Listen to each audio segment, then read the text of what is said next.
Sarah, can you switch your camera off, please? Sarah, yes, perfect, thank you. Let's see how many of us there are. Okay, well, the numbers are growing, things are looking good. We should start soon then.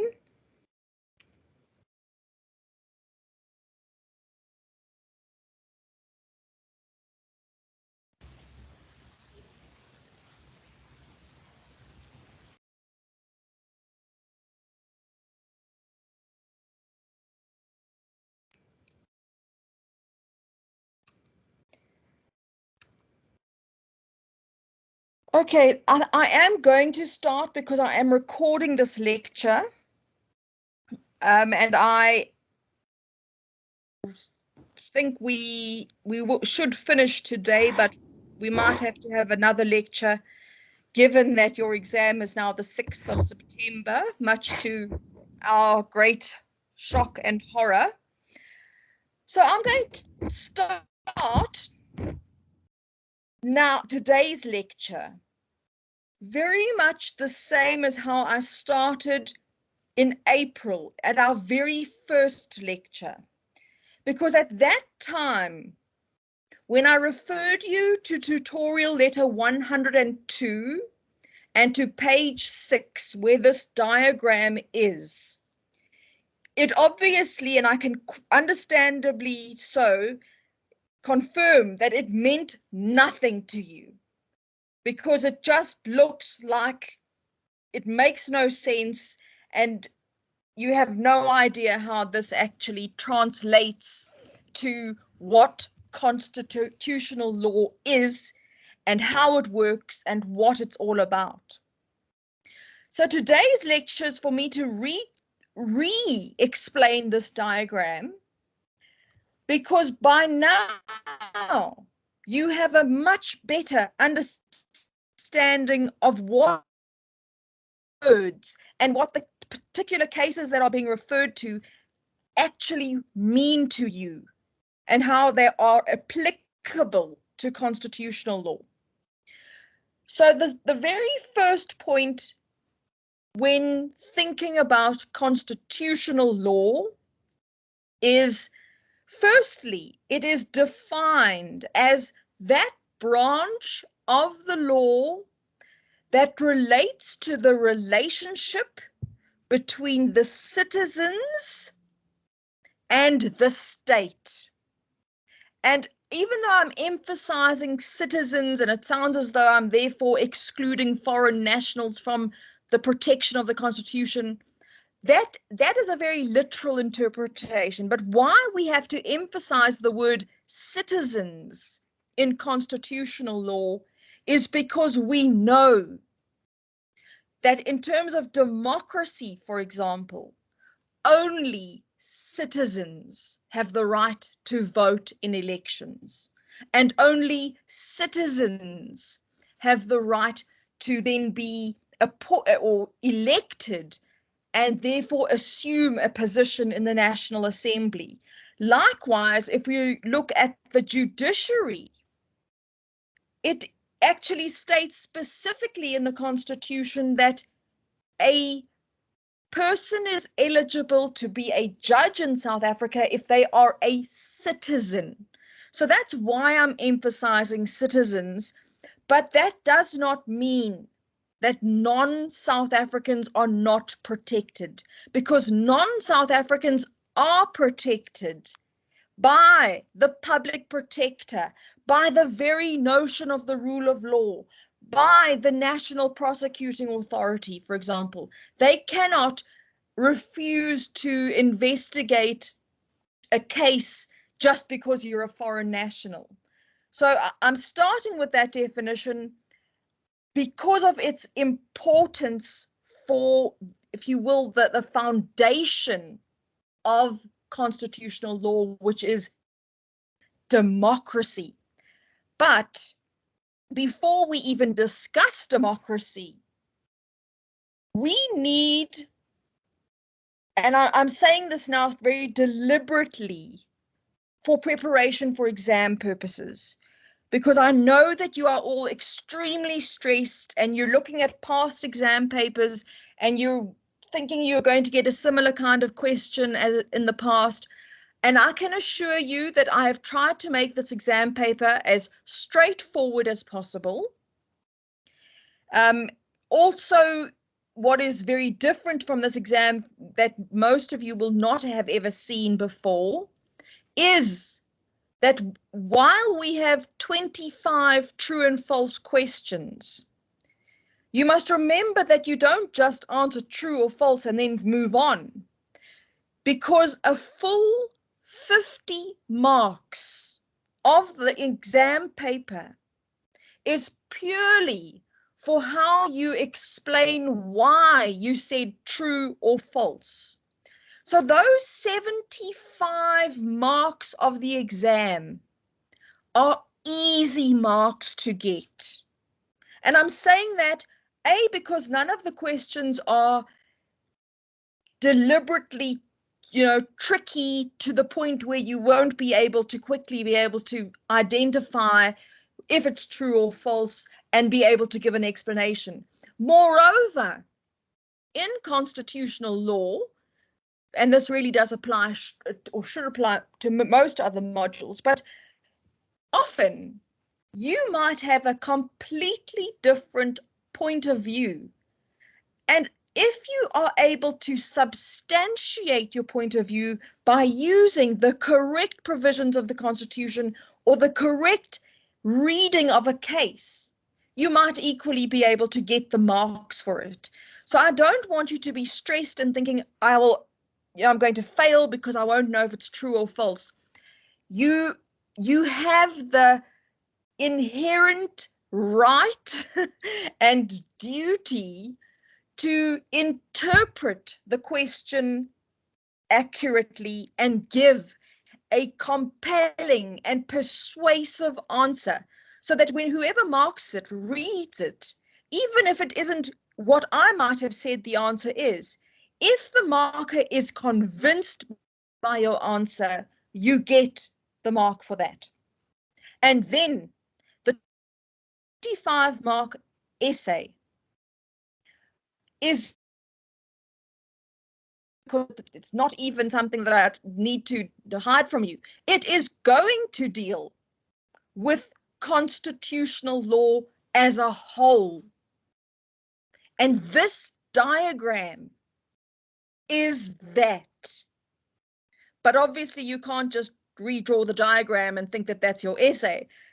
There are specific aspects of this diagram that I want you to be able to explain in such a compelling manner that whoever reads your answer realizes that you know why we have constitutional law in South Africa, how it works, and how it has developed over the years, precisely because, as your tutorial letter 101 states, and 102, in fact 102 says it even more clearly, constitutional law is probably the most fast developing and dynamic of any of the modules you're studying at UNISA at the moment.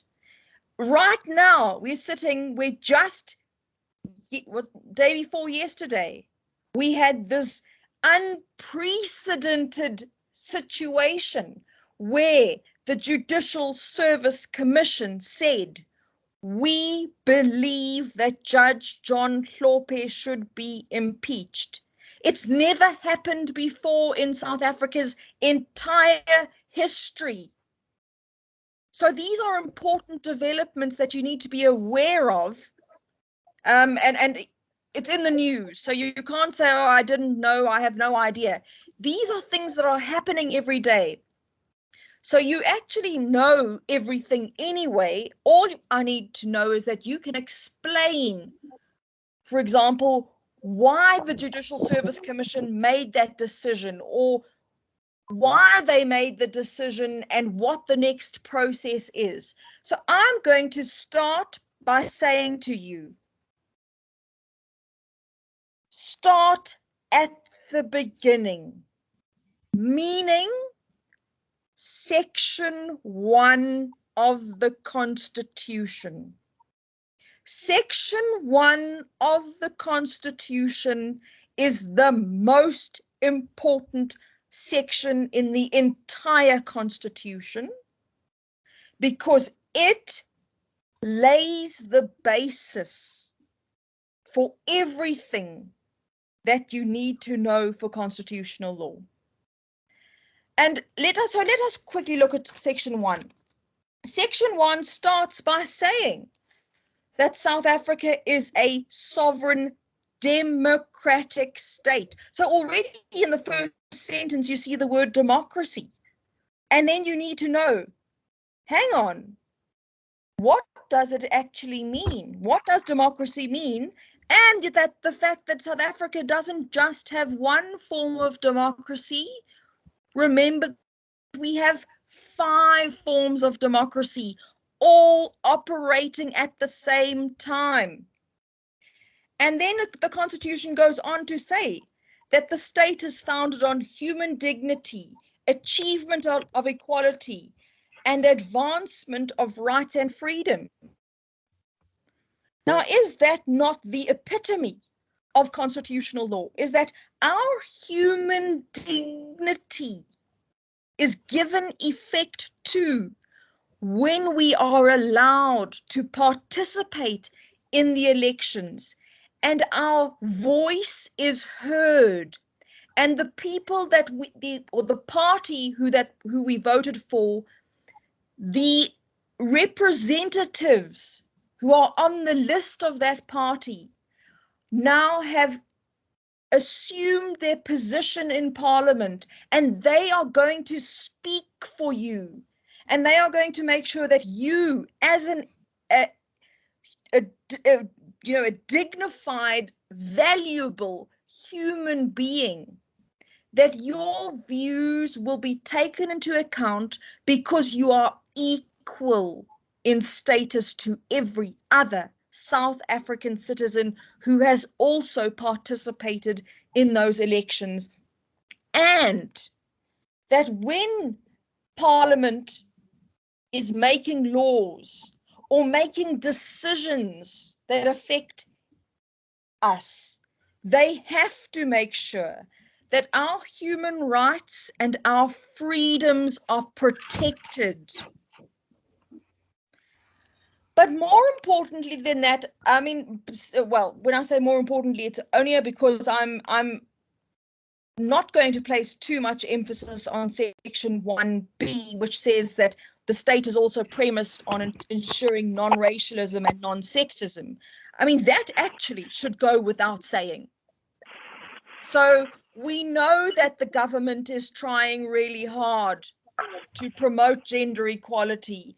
And we know that there are numerous laws in place passed by Parliament, such as the Broad-Based Black Economic Empowerment Act and the Employment Equity Act. All of those pieces of legislation were passed by our democratically elected legislature in order to ensure non-racialism and non-sexism. That really, as I say, kind of goes without saying, because that issue is probably something you might focus more on in the fundamental rights module, because what constitutional law 1C and D. Section 1C starts by saying supremacy of the Constitution is one of the fundamental foundational features of South African constitutional system. And that is why at the very top of this diagram, I have the word constitutionalism. Remember And this is all in the slides to chapter 2 of the textbook. Constitutionalism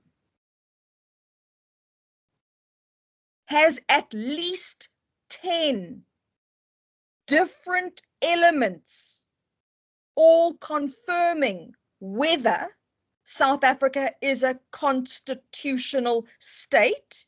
And the very first feature of a constitutional state is whether or not the country has a supreme constitution.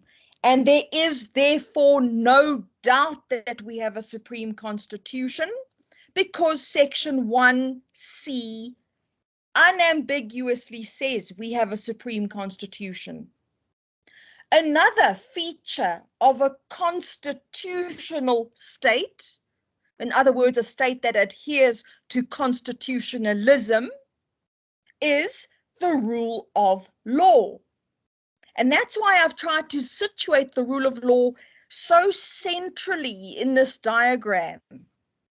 Because you, by now, after having answered assignment 2, know that the rule of law is of paramount importance in this democracy that we are still in the process of fully establishing. And that's why Section 1C says we will be premised on the rule of law. So there cannot be any doubt about the fact that at all times, everyone must comply with the rule of law. And so everyone includes, sorry, I just wanted to hear if everyone else can hear. Yes, Prof. Yes, we can. Okay, no, there was Yes, one we can student hear said no sound on their device, so they might have to try and listen to the recording. Okay, so rule of law, as I've just said, means that every single one of us must at all times comply with the law. Even the president, even the Speaker of the National Assembly, all members of the National Assembly, all cabinet members who are part of the executive, every single government official working in the Department of Home Affairs, the Department of Transport, Department of Health, Department of Higher Education. The list obviously goes on and on and on, but everyone is bound by the rule of law, because that ensures that we have a society that is governable. And I use that term because we've seen that some of the allegations about the recent protest action and the looting and rioting, the messages that were being conveyed on social media were, we must make the state ungovernable. And in fact, all we're expecting in a constitutional state is a country that is characterized by good governance, meaning that even everyone in power follows the rules, follows the policies, only does what they're allowed to do, no more than that, less than that. So constitutionalism, as we've now started to gather, has of its 10 elements, 1 would be a supreme constitution, 2 would be the rule of law. And there's so much to say about the rule of law, meaning that the rule of law essentially means, at its most literal, everyone is equal before the law. Everyone must therefore be subject to the same law. there shouldn't be a situation where certain laws apply to certain people and certain laws apply to others, or where certain people are above the law.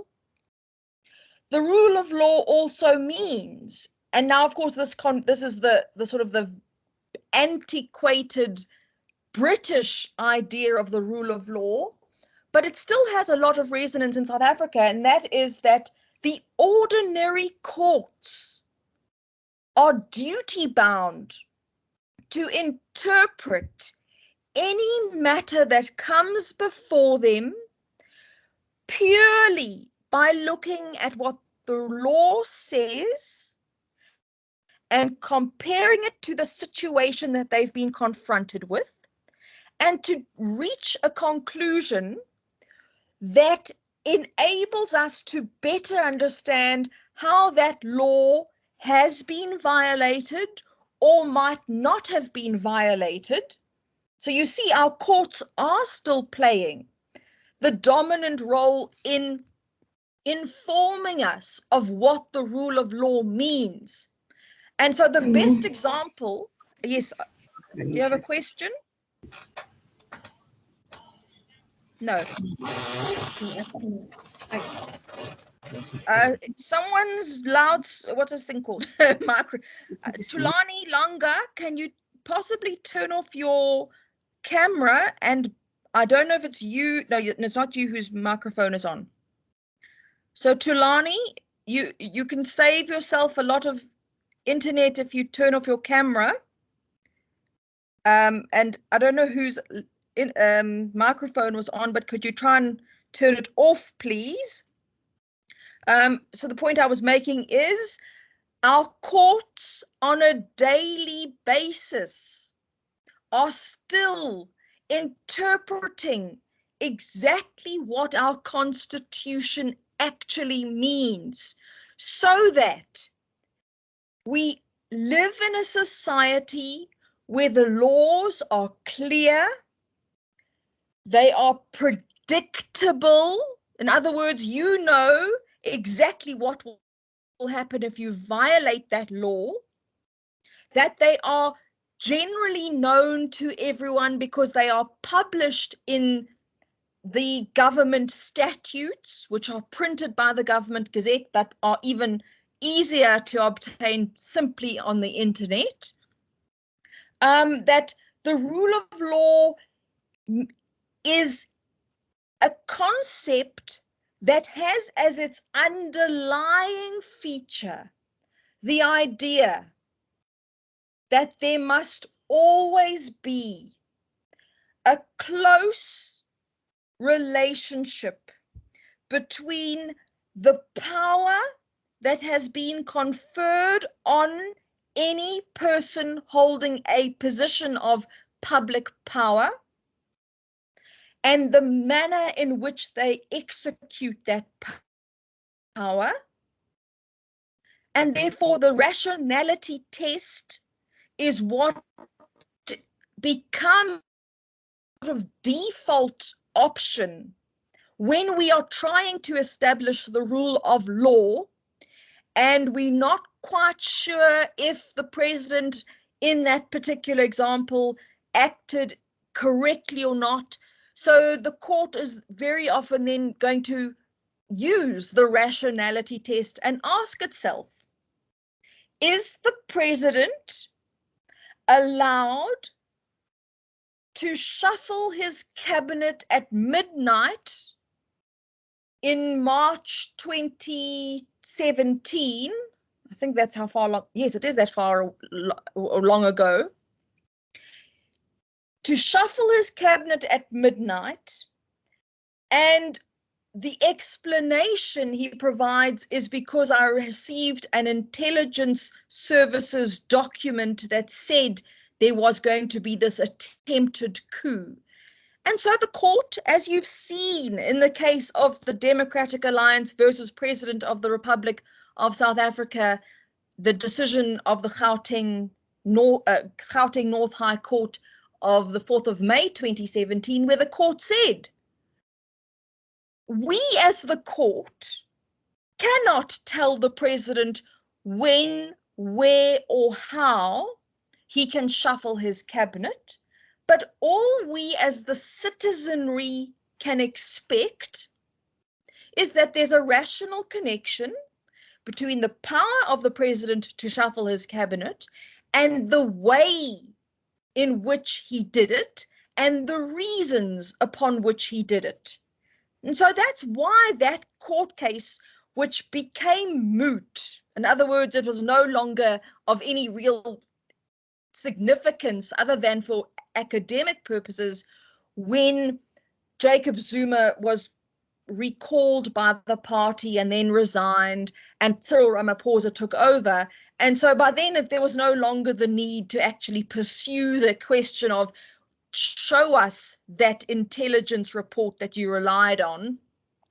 But the court therefore showed us that it is deferent, and I'm using the word deference because if you're doing administrative law by now, you should know that our courts do try as far as possible to be deferent to the legislature and the executive, and not just, bombard them and say, you've done the wrong thing, we're going to tell you what to do. They always have to be conscious of the limits of their power.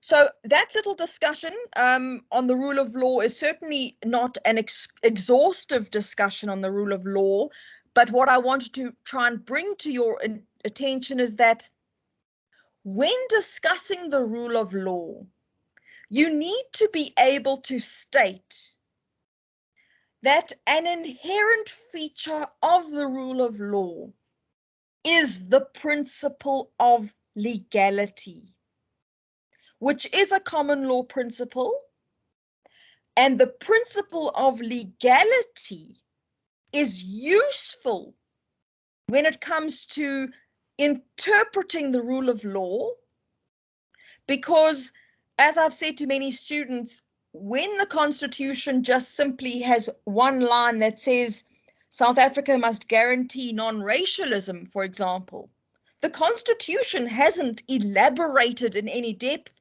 about what that means. So if someone goes to court and says, but I as a Black female am still being degraded, dehumanized, abused, not given opportunities purely because I'm a Black woman, then the court would have to interrogate the issue closely by going deeper and saying, what is the rational connection between the law that says we must promote non-racialism and this conduct of whoever it might be? Maybe it's a university that is not promoting a Black woman, for example. And she then argues that she's feeling denigrated and dehumanized because it seems as though the only reason she's not being promoted is because she's a Black woman. And the court then must look at the situation in the vein of the principle of legality by looking at what is the power conferred on the university, for example. It can promote people who are eligible and who comply with the minimum requirements. And why then did they not promote this particular person who has complied in every material respect with those requirements? And so the court would be to say, therefore, there is a violation of the rule of law because the conduct of that university, and that's really just an example, is contrary to the Constitution itself and is contrary to other laws like the laws I referred to earlier, the broad-based Black economic empowerment legislation, the Employment Equity Act, and the whole ethos of our Constitution, which is to promote equality and dignity because of the racist dehumanizing, systematically abusive system of apartheid. So again, my little discussion now on the rule of law, you have an opportunity to be able to explain in very deep detail and with reference to relevant, recent, interesting case law, what the rule of law means and how it is so central to ensuring that we have a country that is not characterized by anarchy, chaos, abuse of power, corruption, state capture. So you see, that's why the rule of law is such a central feature. But the rule of law is only the second of the 10 distinct features of a constitutional state. Because another feature of a constitutional state is that we will have a separation of powers between the three principal branches of the state. And that's why you see the word separation of powers in capital letters, where with their arrows showing you that the separation of powers refers to the fact that we have a legislature, an executive, and a judiciary. Each of these three are independent from each other, and they all have their own unique and specific functions. So it would be a violation of the rule of law if the executive suddenly decides that they have the power to amend a law. And that's why I have in italics under the words executive and the short description, the case of Executive Council of the Western Cape, which is an old case. So it was from one of our first, and it's where, in terms of Section 16A of the Transitional Government Act, suddenly the Western Cape provincial legislature saw that Parliament had conferred on the President, President Mandela, the right to amend the law and change the wards for elections. And that's why that's such an important case, because in that, the court said the role of the executive is not to create, repeal, or amend any legislation. And you will hopefully remember, because I've said this repeatedly, that President Mandela then said, I am grateful to the court for making this pronouncement and for clarifying the position, and I will therefore respect the decision, and I appreciate the fact that the court has clarified that my role, even though I'm the president, I don't have the power to amend the law. That is an exclusively legislative power. So separation of powers is important for you to be able to differentiate between the powers of the three principal branches of the state. So, you know, you must instantly know that the power of the executive is to, yes, formulate policy, because that's where the who's responsible for health, for example, might say, I think we need a new policy that in future will say that, or a new law that will in future say that everyone must have the COVID vaccine, whether they want to or not.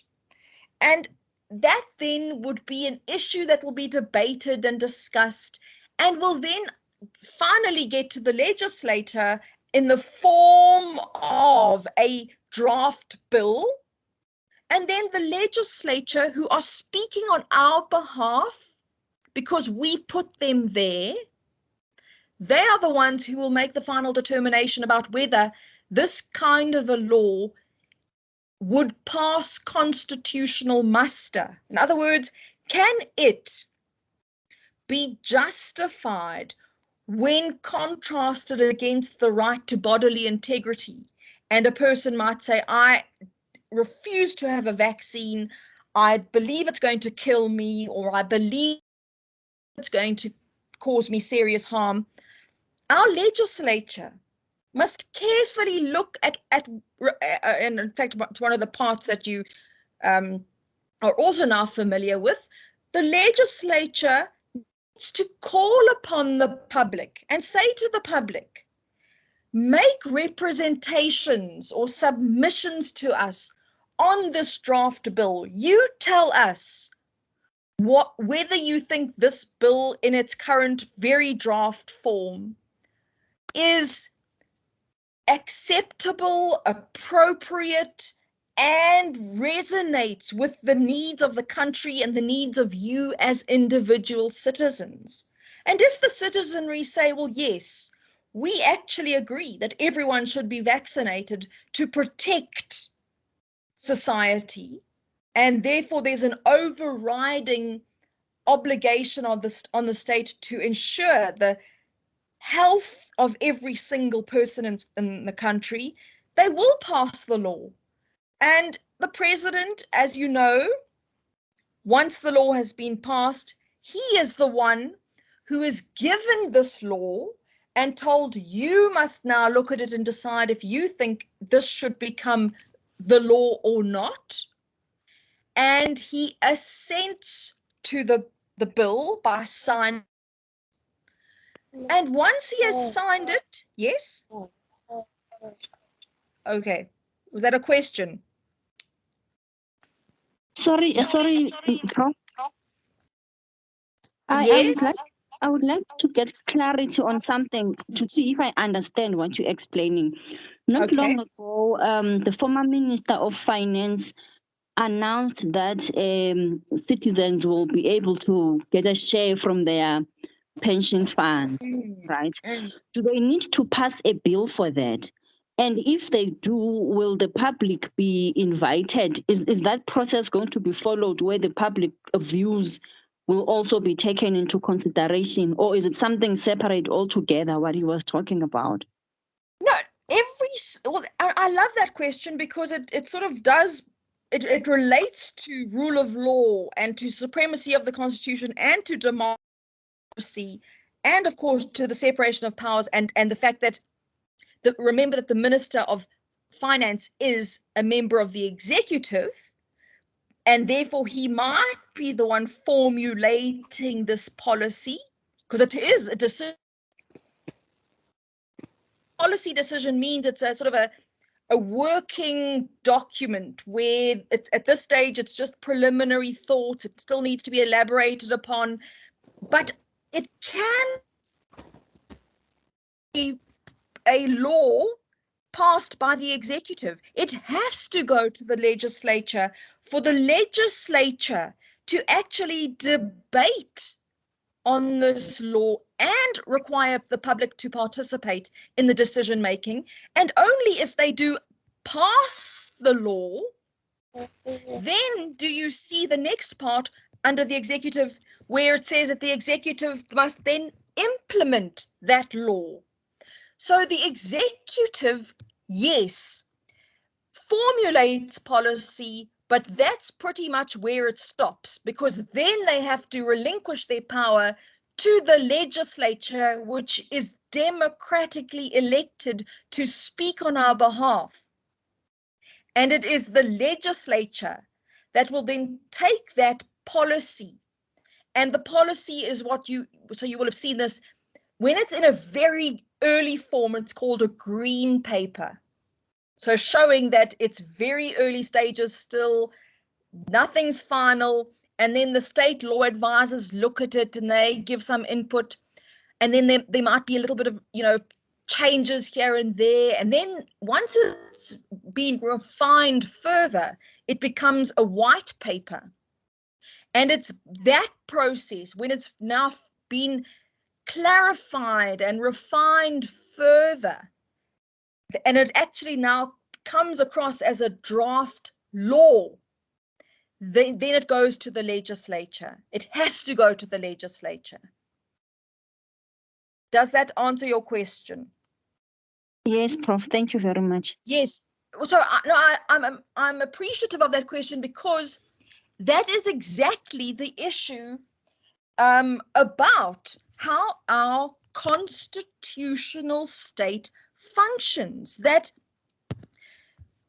the legislature and the executive do work closely, in that the Minister of Finance will make a statement in the National Assembly and he will say, I'm now the new Minister of Finance, and I think that because of the serious economic hardship caused by COVID, we need to think about giving people an access to their pensions. Nothing happen in constitutional law if it has not followed the correct process. And I'm emphasizing that because the Doctors for Life case is excellent authority for the fact that if the proper process has not been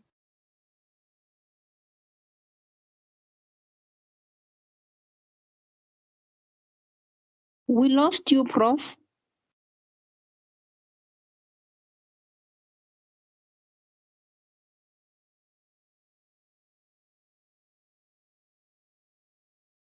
Hello?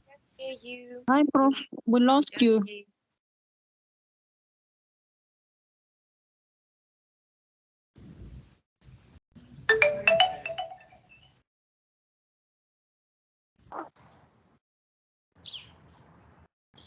Prof, no sound.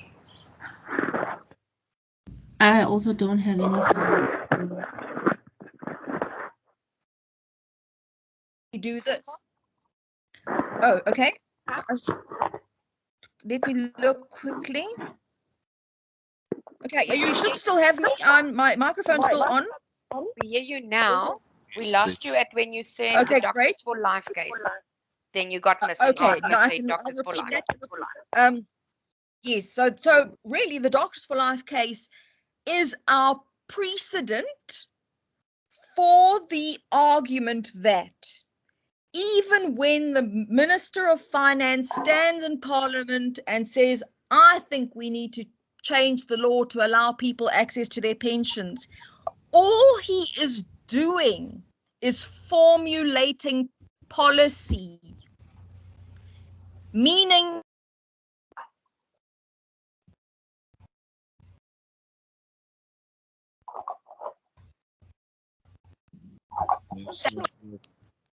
Hello? okay, sorry, I think I disappeared there slightly, but the actual drafting of the law, making it a statute,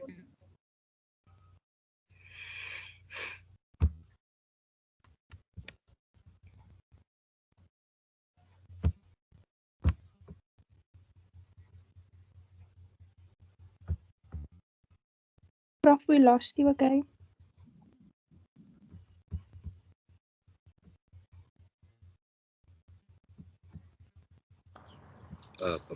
Okay, sorry, yes, you lost me, and I've now changed devices because my internet was problematic.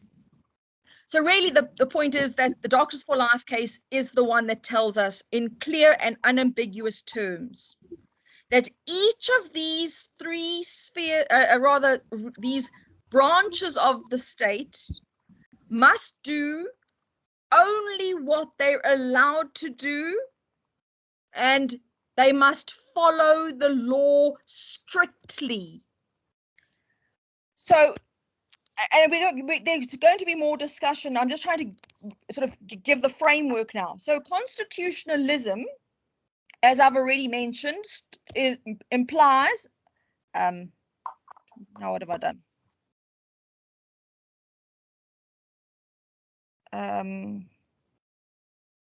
Sorry, I seem to have lost that page I was on.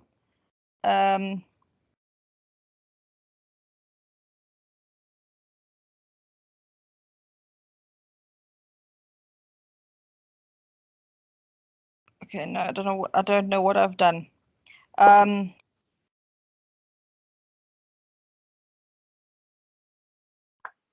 Sorry, I'm going to have to find that page again.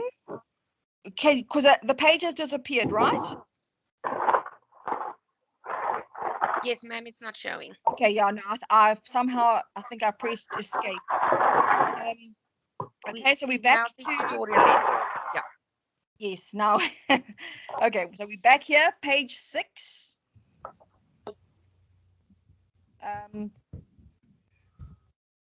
Yeah, something funny happened there.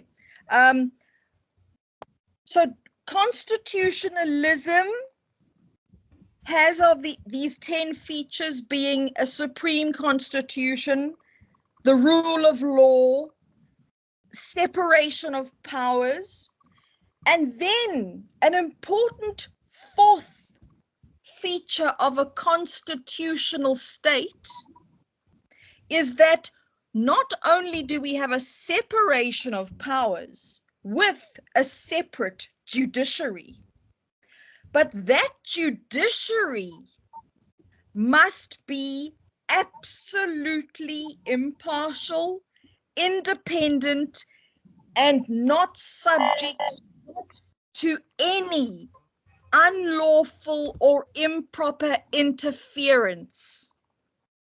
That is why we see the dotted line going up to the Judicial Service Commission on the right-hand side of the page.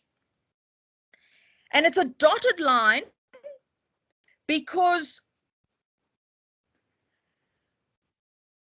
the Judicial Service Commission, judiciary, it is a completely independent, constitutionally established body, similar to the Public Protector and the IEC, but those are characterized as Chapter 9 institutions supporting constitutional democracy, whereas the Judicial Service Commission and the National Prosecuting Authority have also got inherent original constitutional powers, but their powers are not as broad as the Chapter 9 institutions. They are very strictly demarcated in section 177 and 178 and 179 of the Constitution. Well, not, yes. So that's why there's a dotted line there, showing you that the Judicial Service Commission is not part of the judiciary, but as section 178 of the Constitution tells us, the Judicial Service Commission has as its paramount role to advise the president and to advise not just the president, but even more broadly than that, advise the National Assembly about when a judge is deemed to be fit and proper and therefore can be appointed as a judge. So that's why we see those interviews on TV when the Judicial Service Commission is interviewing prospective judges, and the Chief Justice is the chairperson of the Judicial Service Commission. The Deputy Chief Justice is usually the deputy chairperson of the commission. And then the commission is composed of some members of parliament. So there's a little bit of a political persuasion there, but also composed of acting advocates, attorneys, legal academics. So there's a broad mix of diverse views. And it is those persons who are the ones who need to decide, is the person that we are currently interviewing fit and proper and therefore eligible to be appointed as a judge? And likewise, like we've seen 2 days ago with Judge John Hlophe, the Judicial Service Commission is also the same body that is tasked with deciding when a judge must be impeached because they are no longer fit and proper, and therefore that they have violated Section 165 of the Constitution, for example, which says in no uncertain terms that no one may interfere in the independence, impartiality, and integrity of the judiciary, and that even includes another judge, because I'm sure you're all familiar with the facts of the Hlophe case, and I'm expecting you to be familiar with them because it's been an issue for 12 long years. So I don't know if you need me to recap the facts of the Hlophe matter, or are you sufficiently familiar? Please do recap. No, ma'am. Okay. Please No, recap. I was hoping you already knew because it's been in the news so much, but essentially what happened is the Constitutional Court was about to make a decision that related to former, okay, I don't know what happened there. Sorry, my page disappeared again. So now you're looking No, at, ma'am, we can see it. oh, can you? Yeah, Okay. Yeah, okay. Okay, great. Okay, no, I pressed something funny. So essentially, the Constitutional Court was now about to make a decision about Jacob Zuma's relationship with foreign or multinational companies where it is alleged that he was unduly enriched. In other words, that there might have been corruption in the awarding of certain tenders to this foreign company. And John Hlophe is the judge president of the Western Cape. So he is in charge of the courts in the Western Cape. And when he was appointed as a judge, he had to take or swear the oath that is in terms of Schedule 2 of the Constitution that says, I hereby solemnly swear that as a member of the judiciary, I will at all times respect the Constitution, uphold the rule of law, and will execute my duties without fear, favor, prejudice, or any other impropriety. And so despite the fact that he'd already taken this oath and he was a judge who'd been a judge for a long time, so he knew what section 165 of the Constitution says, he made what is stated in the media as a unsolicited visit to Braamfontein.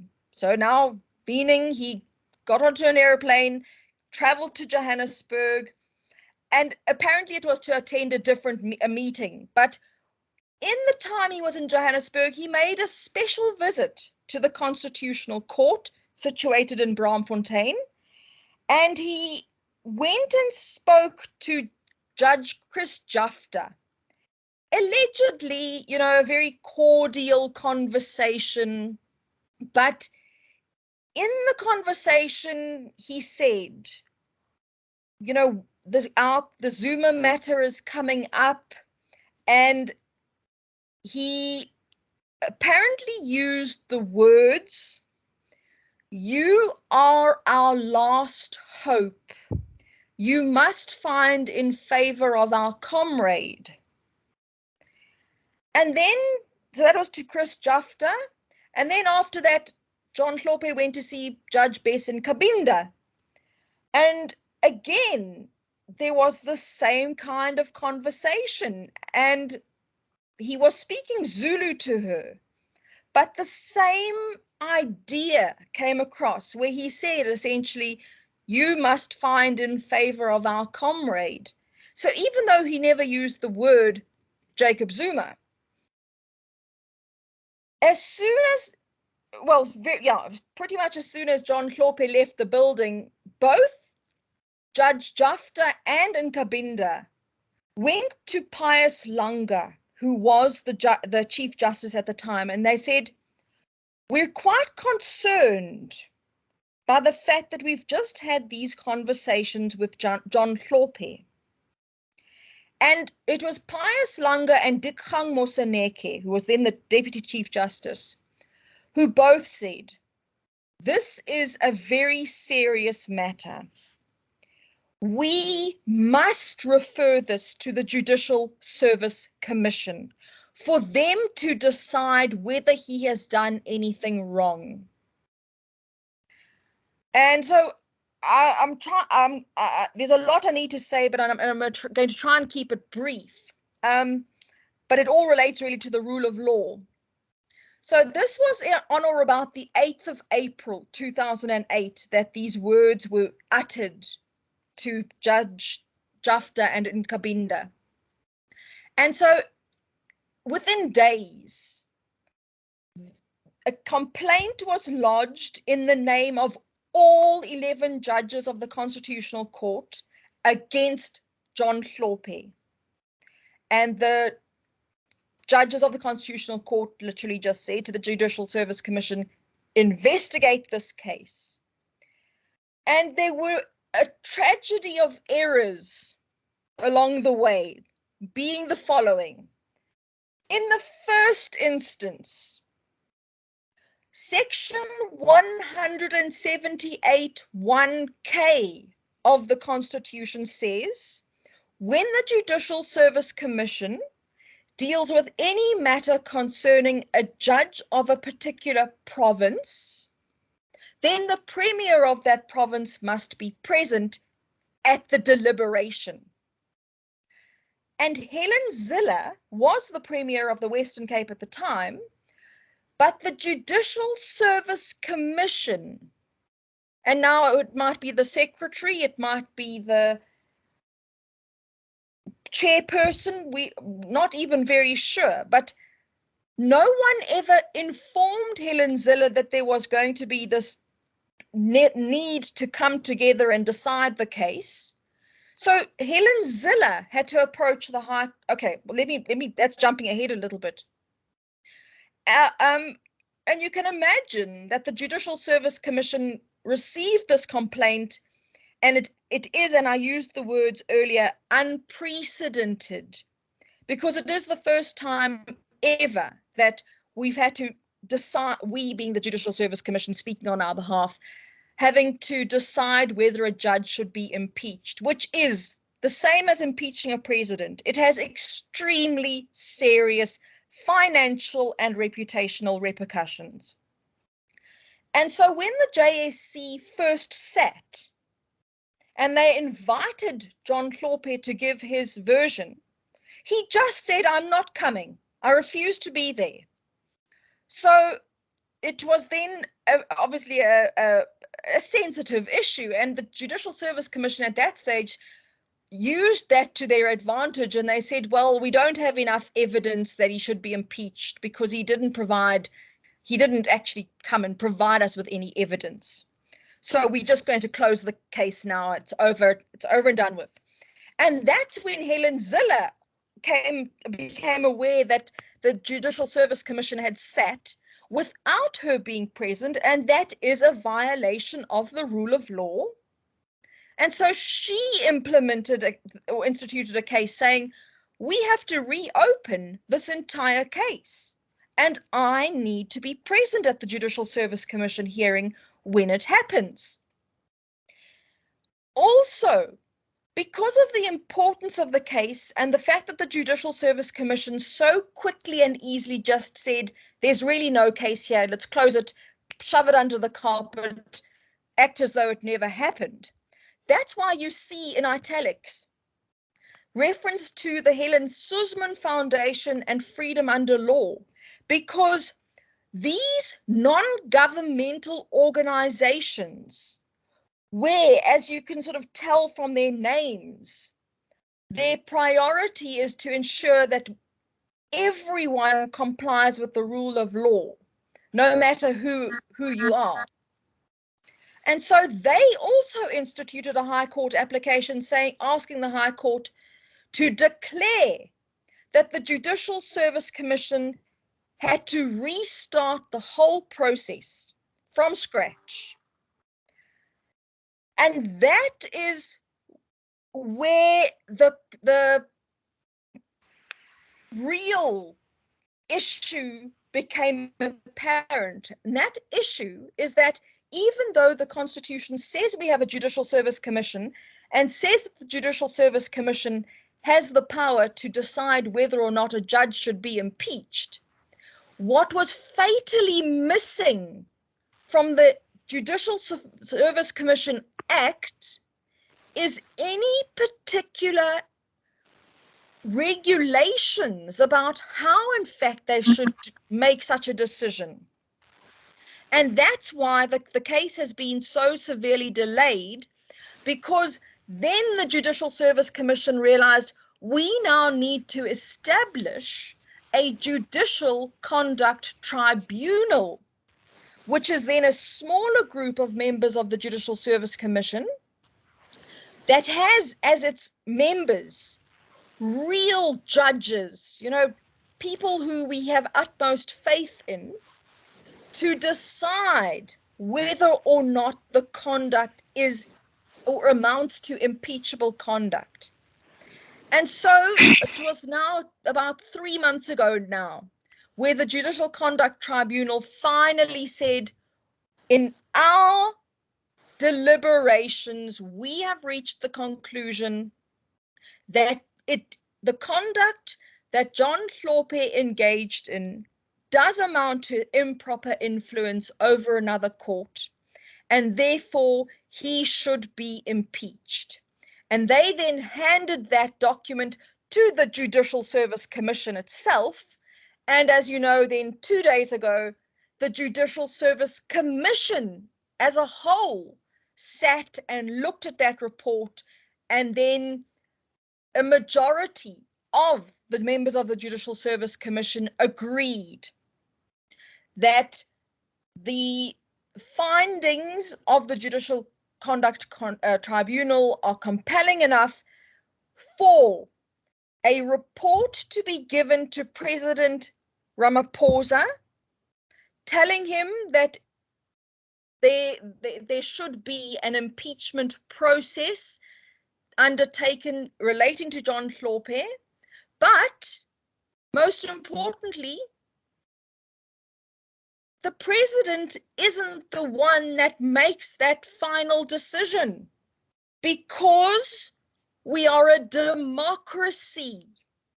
And therefore, because we appointed the 400 members of the National Assembly to make decisions on our behalf and to represent all of us in important decision-making processes, it's actually now the National Assembly that needs to vote and decide whether or not John Hlophe should be impeached. And it's a relatively high threshold. It's a three-quarter majority, so 66.7% of the members of the National Assembly need to decide whether or not he is impeached. And so now we're waiting for that process. So all I'm showing you with the dotted line and these cases, and then the word Chowdhury, and he had a mandate. Is that a question? Yes, ma'am. Yes. So now let's say now they decide to impeach him, right? They vote for the impeachment.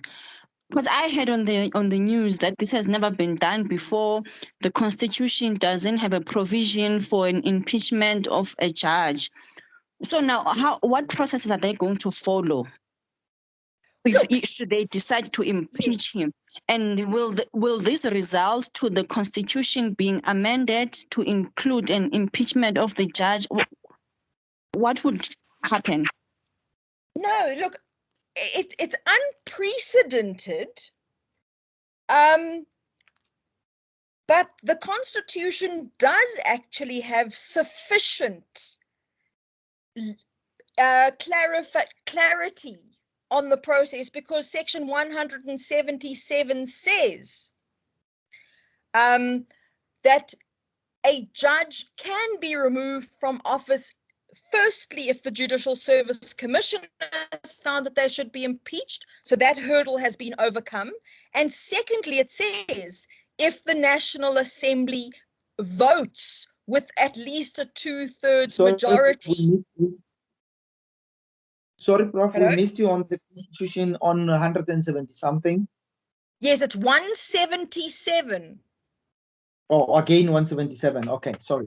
And you'll see it's clear, actually, that as soon as the Judicial Service Commission has made a recommendation, it then has to go to the National Assembly, and all that the Constitution says is that the National Assembly must vote on the report that they've received from the Judicial Service Commission, and they must vote by way of a 2/3 majority, so 66.7%, as to whether or not he should be impeached. So there does not look to be any legal impediment. It's a purely formal process of the members of the National Assembly receiving the reports from the Judicial Service Commission, reading them, applying their minds, and then simply voting the same way that they vote, for example, on who should be president, or like we saw last week, a vote on who should be the new Speaker of the National Assembly. So there really shouldn't be any hurdles or insurmountable problems, because the Constitution is clear enough in its regulation that it is the National Assembly that must vote. So where it is difficult is because it's it's never a nice decision to make, because it's going to have serious financial consequences for that judge. So now, of course, we're all waiting to see what will happen, and whether John Hlophe is going to ask for the report by the Judicial Service Commission to be reviewed, because he might say it should be set aside. He might have some very legitimate arguments. We aren't sure. So obviously the process is a developing process. But I'm just showing you that in reality, the Judicial Service Commission has only ever served the purpose of holding those interviews and then recommending to the president who should be appointed as a judge, and the president has done so, and there've never been any problems. But now we're seeing that the Judicial Service Commission really does have teeth and can make far-reaching decisions. What I was busy saying, I think I got cut off, is so the word Chowdhury and he had a mandate. That is because there was an article written, and I know I've referred to this before, an article written that I've given you a summary of at the very end of the study guide, but where this author, Sujit Chowdhury, explained in great depth that it appeared as though John Hlophe had been mandated by the ANC to go and try to persuade these constitutional court judges. So that's where this all the information that we have about what happened is known from. Because John Hlophe kept, of course, denying everything, and eventually the JSC had to decide based on this information that was in the public domain in an accredited journal article, and of course having to hear the testimony of Bess Nkabinda and Chris Jafta and exactly what transpired on that particular day. So my point is, so we are number 4 of the features or elements of a constitutional state, and that is that we have an independent judiciary. And I've mentioned then the Judicial Service Commission in so much depth because we now have authority to illustrate to us that the Judicial Service Commission is empowered to make a finding about when the integrity and independence of the judiciary has been impaired. And that is the Hlophe case. Because in most dictatorships, of which, of course, there are far too many on the African continent, the judiciary has no independence.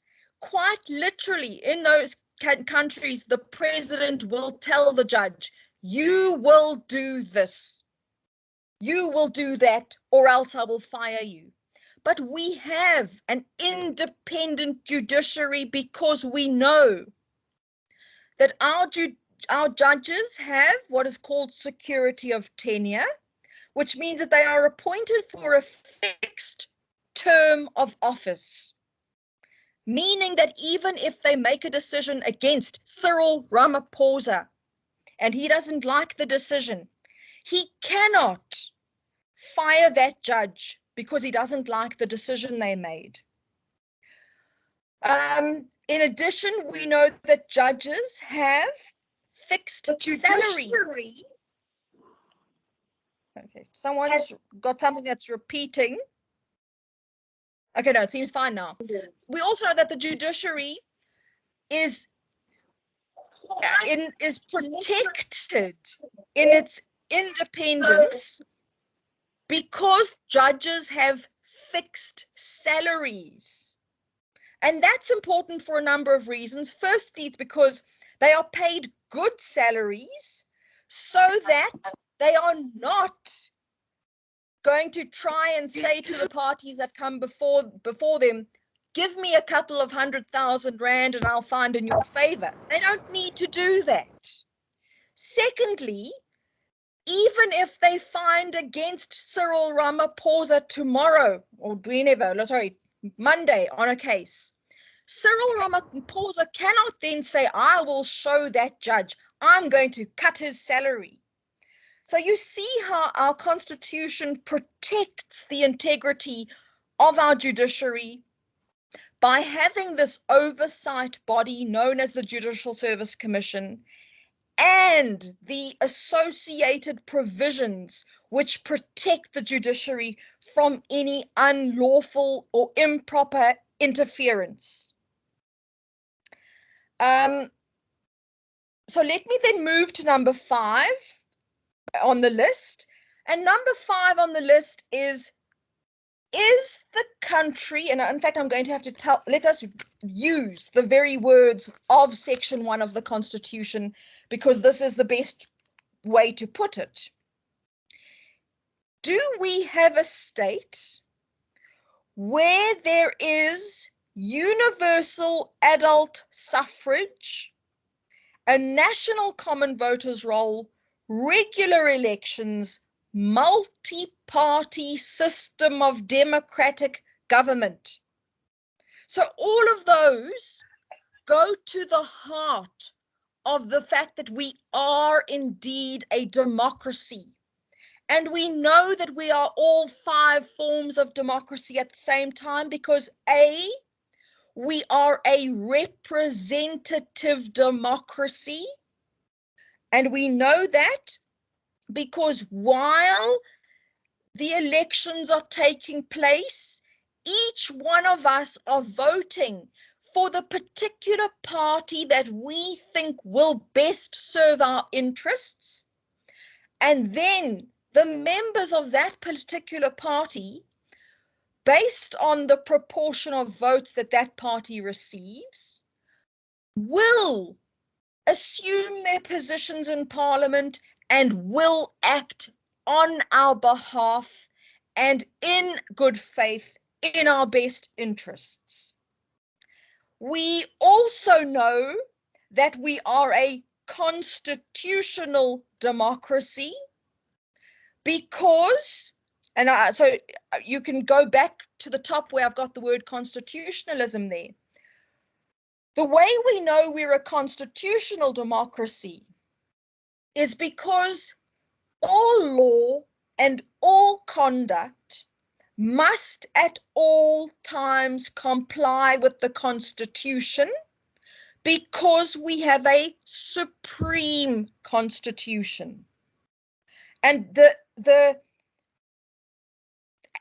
want to say the corollary of that, so the extension of that is that we know that our judiciary in South Africa, even though it is independent, impartial, and is not ever supposed to intrude into the work of the executive or the legislature, so it should be deferential as much as possible.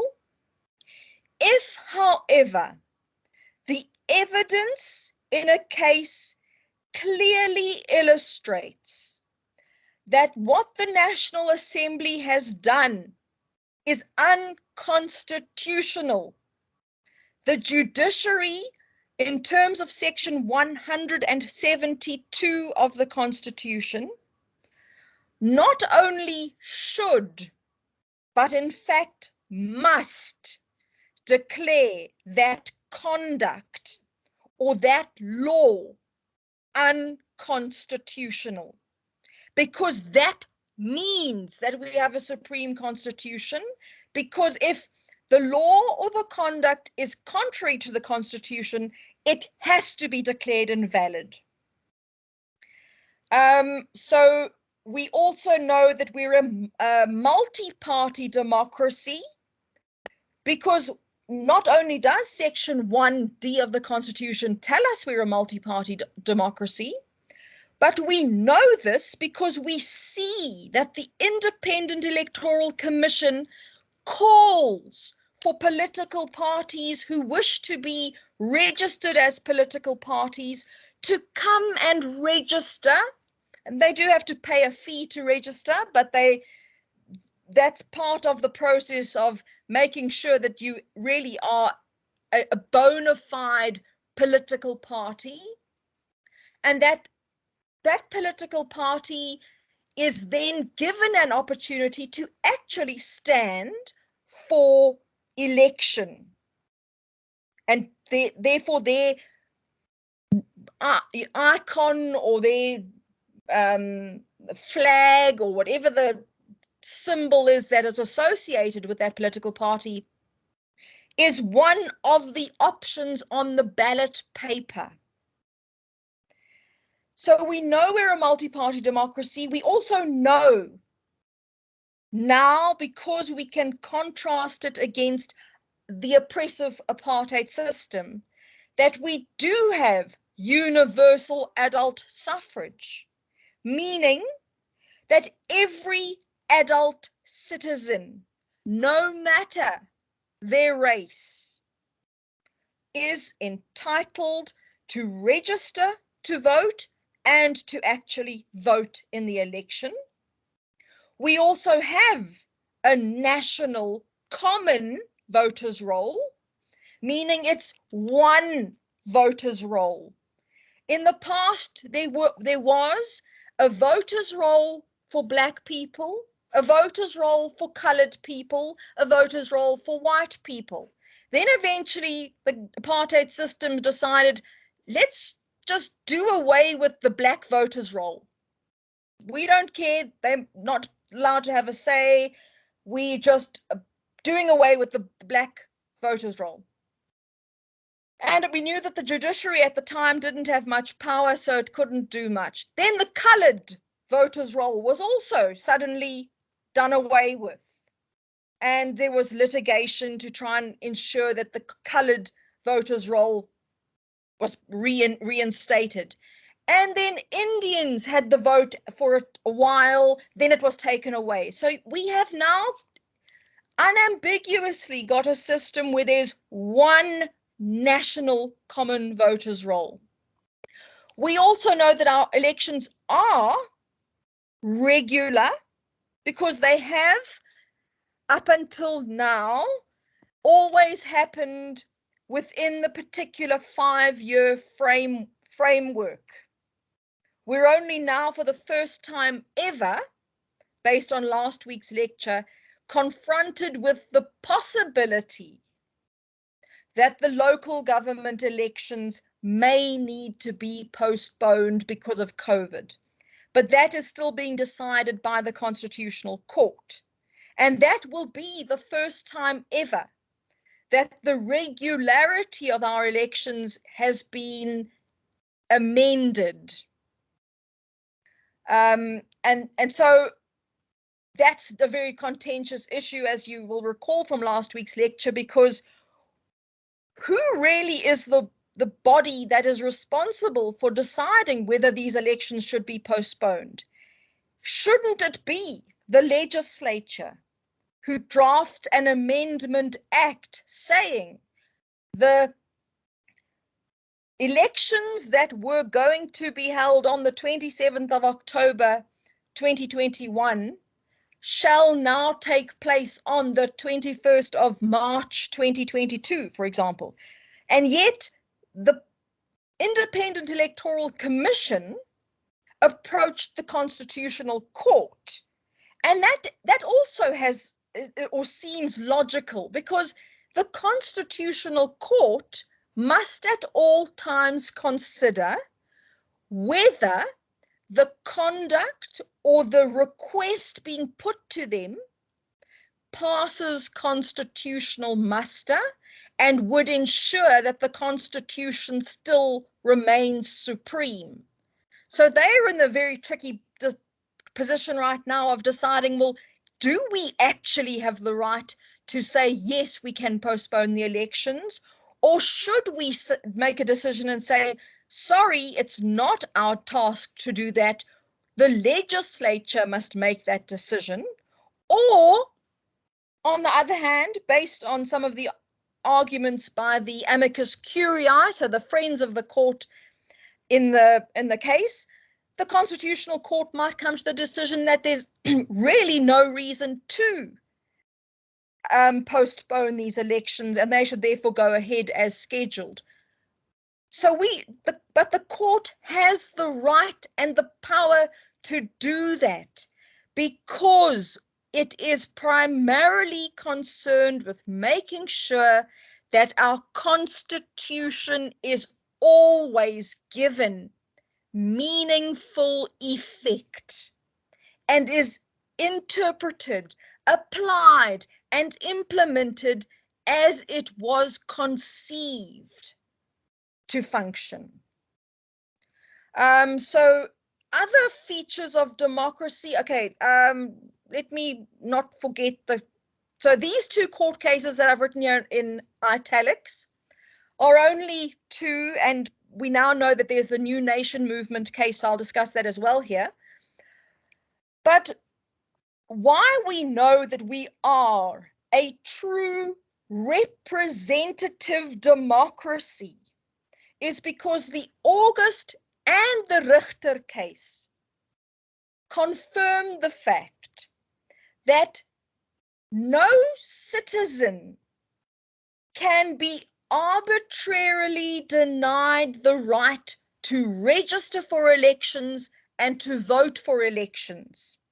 So in the August case, the problem was that Mr. August and obviously hundreds of others in a similar situation were in prison. And the Independent Electoral Commission, of its own accord, simply decided it's going to cost us too much money to go and register prisoners to vote, so we'll just leave them out. Now, there was absolutely no law allowing them to do that. The Constitution most certainly didn't give them the right to do that. And that's why Mr. August had to go to court and say to the court, even though I'm imprisoned, that doesn't mean I'm no longer a citizen of the country. And I therefore have the right to register to vote. But because I'm in prison, the IEC has to come to me to make sure I register. And so that's the first hurdle. And secondly, when the elections happen, again, I can't go and stand in a queue somewhere to vote. The IEC must come to us here in prison. And the court agreed absolutely with the contention that even if you're in prison, the IEC must make sure that every eligible South African citizen, even if you're in prison, has a right to participate in the elections. And then the Richter case concerns South African citizens who were living outside of South Africa. And they also then lodged a court case and said, why are we being denied the right to vote simply because we're not living in South Africa or won't be in South Africa on the actual election date? And again, the court said, there is no logical reason why you're being excluded, and therefore every embassy throughout the world where there's a South African embassy must have a facility where you can go to that embassy and to register to vote in the elections, and then subsequently go back to that same embassy and vote in the election, even though you are living in the United Kingdom, United States of America, China, wherever it may be. So you see that our courts have been absolutely committed to upholding democracy. So I also said that the fourth form of democracy then is we are a participatory democracy, because and this is from the discussion we had earlier, we have to participate in in decisions that will affect us. So not only should we by law be compelled to vote in elections, and in Australia, for example, you are fined if you don't vote in the election.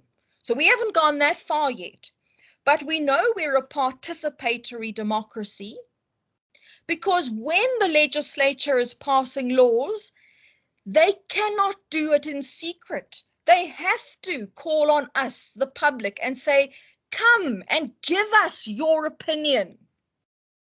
And we then have the right to do so, and we then participate in these processes that will affect our lives.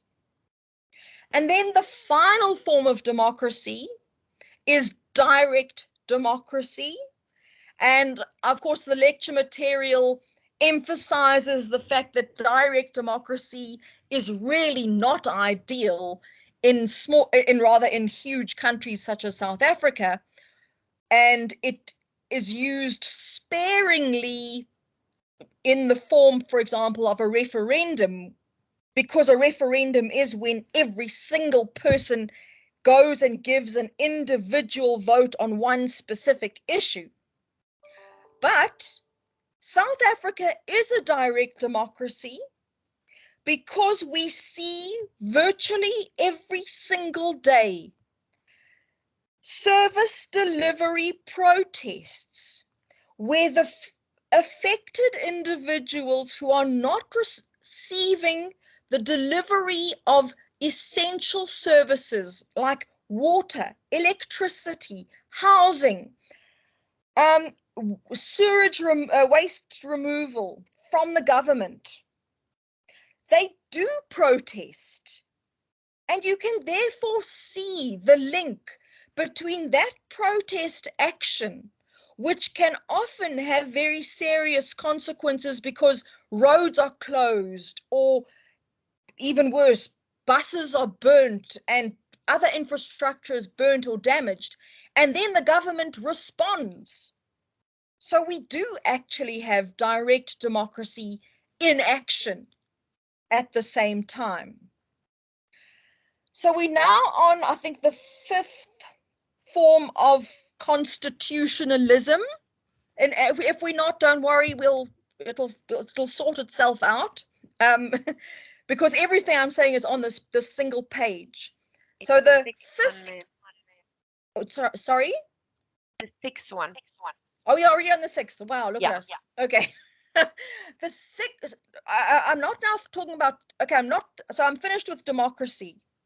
So the sixth element of constitutionalism, which is also implied by the very words in section 1C that we have a supreme constitution and that we are premised on the rule of law, is the fact that our constitution is an entrenched constitution.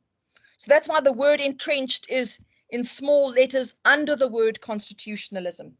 And so section 74 of the Constitution explains to us and proves to us that we have an entrenched constitution because it tells us that it is not easy to change the Constitution. There are particular rigorous processes and procedures that need to be complied with before the Constitution can be amended. Most notably, there must be at least 30 days notice of any amendment so that the members of Parliament who are going to be deciding on whether or not there should be any amendment have enough time to fully read the relevant documentation, think about it, analyze it, critique it, and then be able to vote accordingly.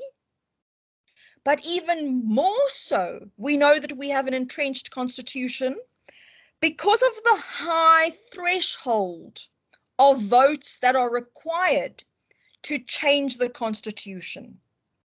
And that is one of the primary safeguards.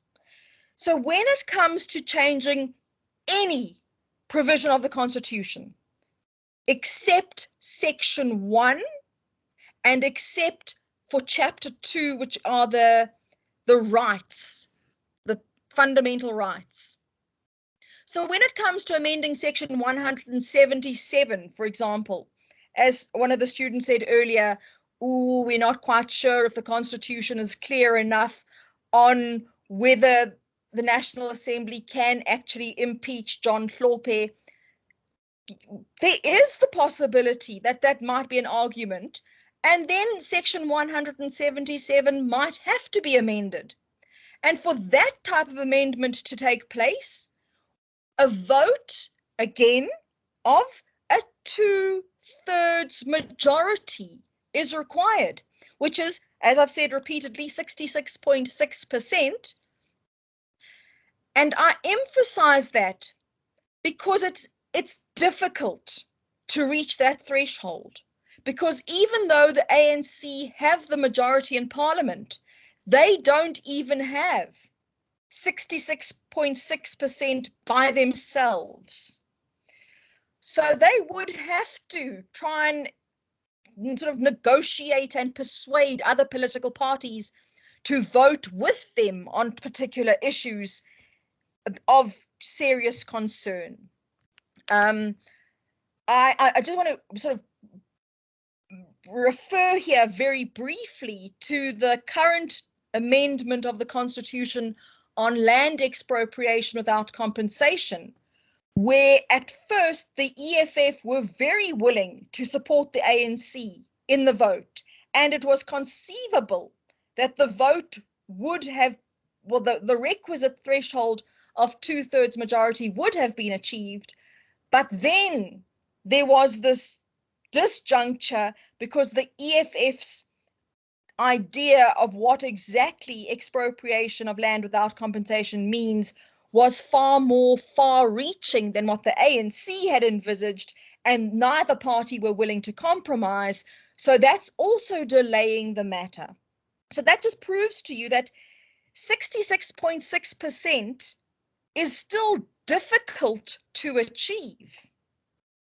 But, and now this really confirms that we're a constitutional state, this very section that I'm reading to you from, which is section 1, and the whole of chapter 2, if that needs to be amended, a 75% majority is required.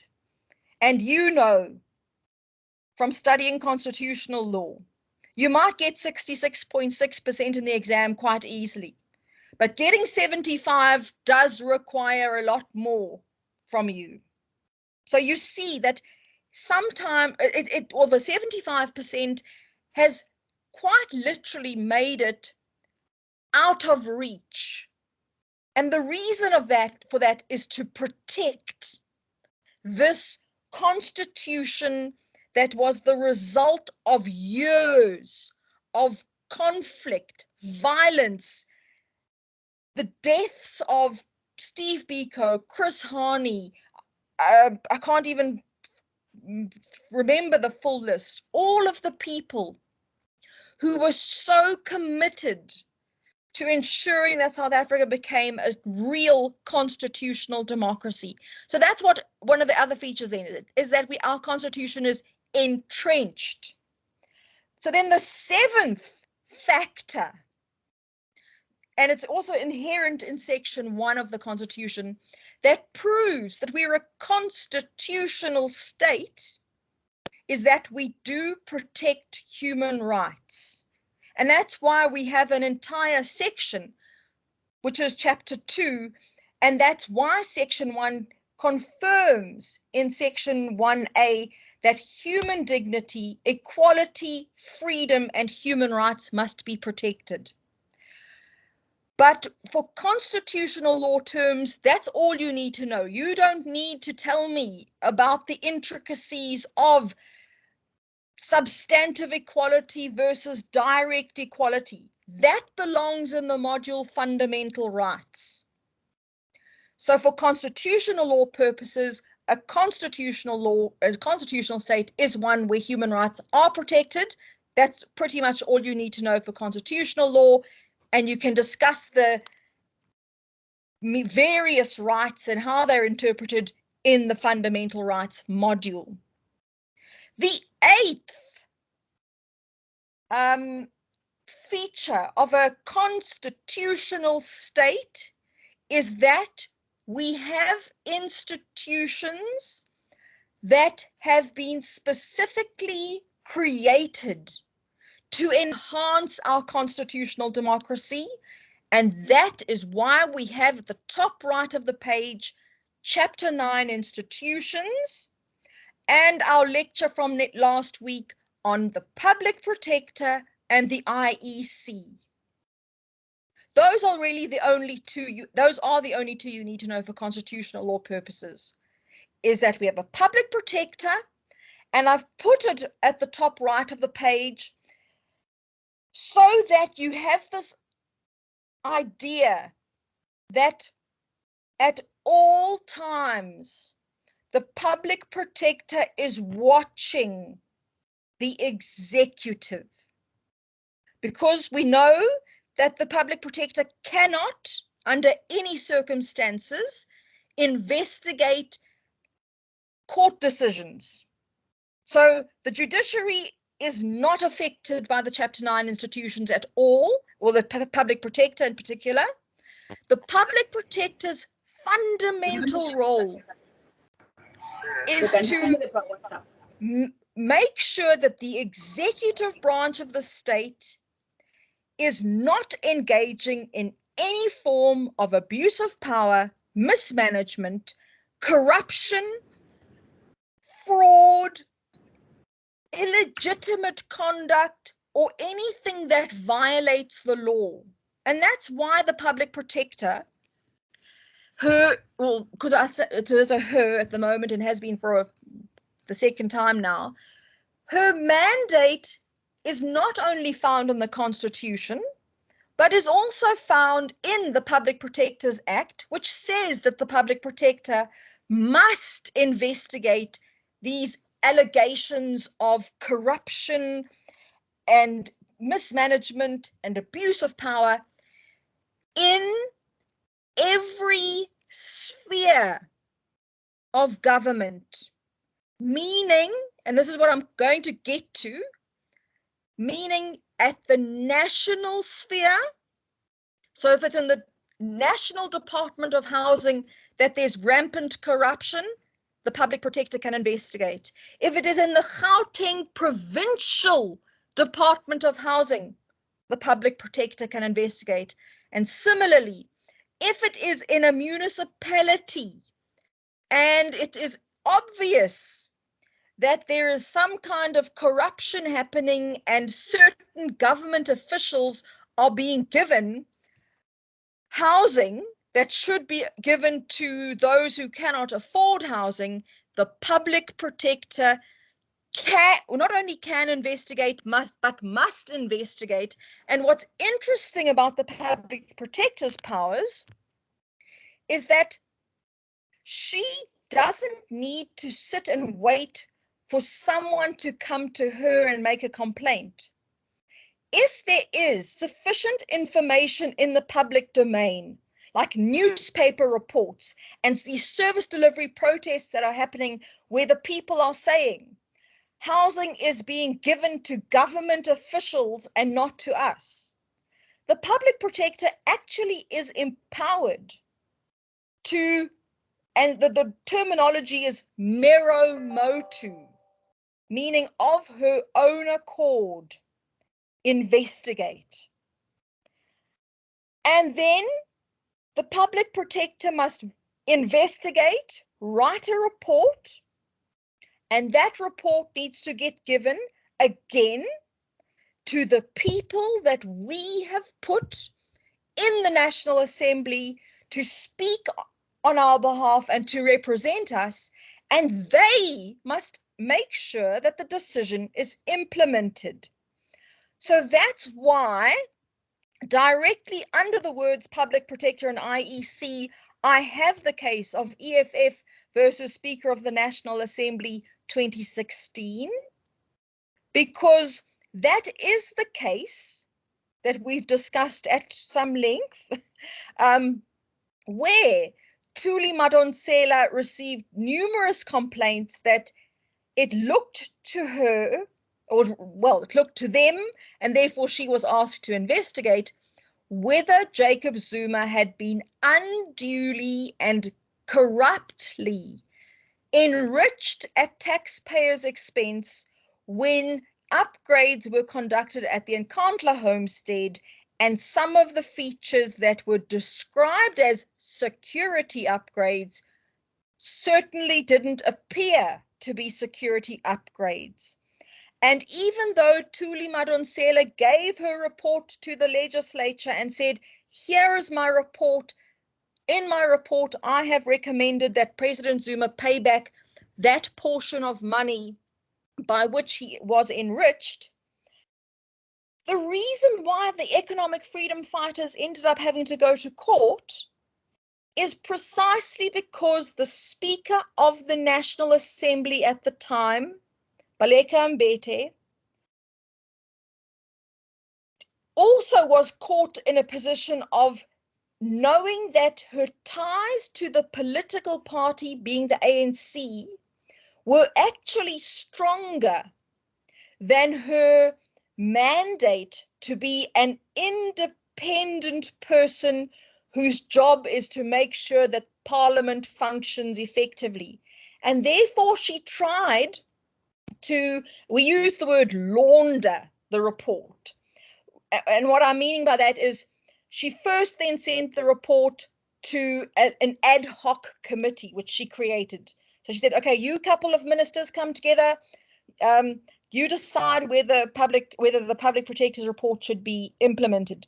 And of course they said, no, there's no merit in this report. This report should be ignored. Jacob Zuma himself ignored the report.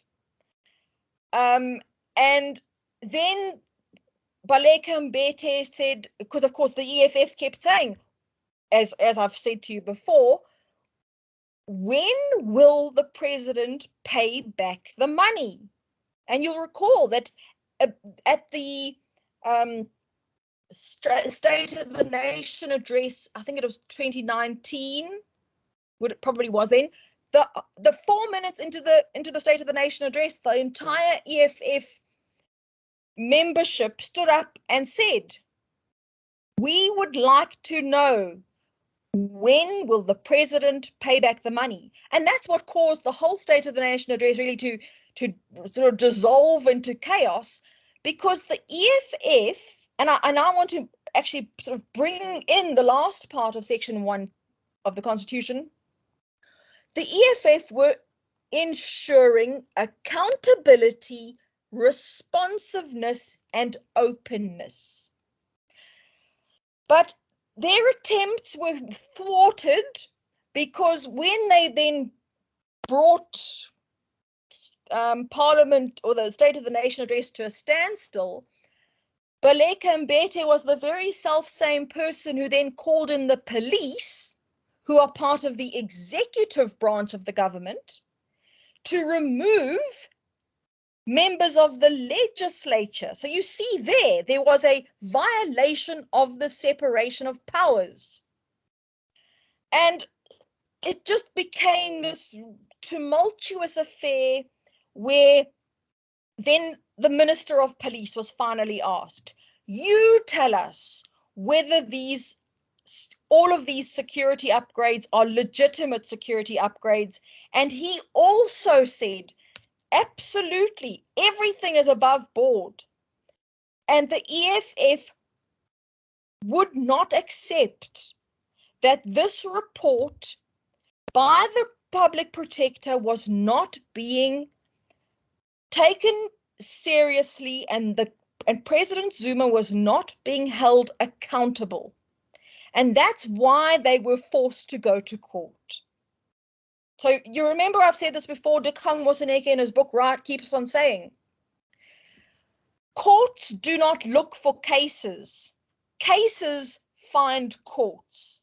And that's why the EFF had tried every single mechanism available to them to hold the president accountable in the National Assembly, to no avail, and they therefore had to approach the judiciary. And we know that the judiciary is there to make sure that the Constitution reigns supreme.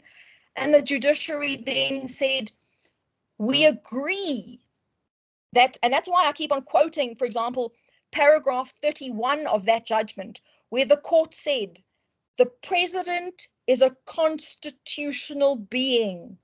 He exists and he moves within the Constitution. Therefore, he must comply with the Constitution.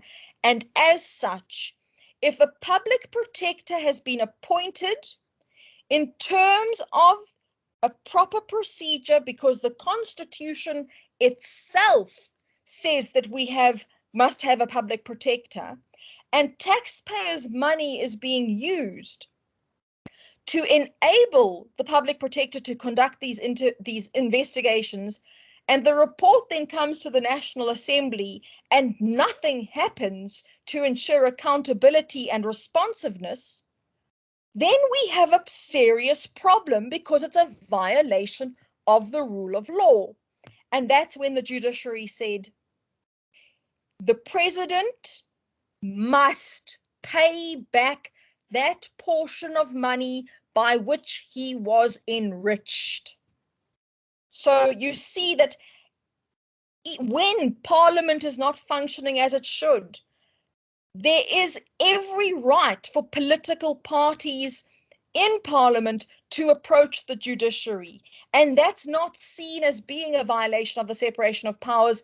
And I say that for a number of reasons. Firstly, because I think it was sort of point number 3 about constitutionalism, is that not only do we have a separation of powers, but we know without any fear of contradiction that our judiciary is indeed independent, and they will do their utmost to make the decision that is the most sound and logical based on the law and the facts. So that's exactly what happened in EFF 1, which is the 2016 case. Let me see. Okay. I'm going to then carry on with the features of a constitutional state, and then we can come back and discuss some of the other cases just for more sort of substance. But one of the other defining features of a constitutional state, and which is unfortunately not actually mentioned in section 1, but you can infer it by the fact that it says that South Africa is one democratic state that must be accountable, responsive and open, is we have what is usually termed devolution of powers, meaning that there is no centralization of powers where all the power is only exercised at the national sphere and no powers are exercised lower down. So that's why the term that is used in Chapter 3 of the Constitution is cooperative government, but we also refer to it as multi-sphere government or multi-level government.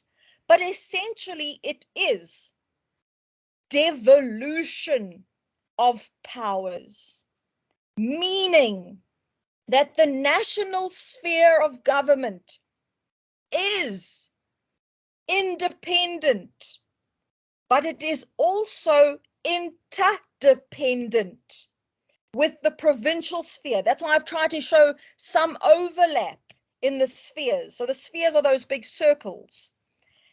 And the arrows on the right-hand side are to show that there is this relationship that is mutually respectful between the national sphere, the provincial sphere, and the local sphere.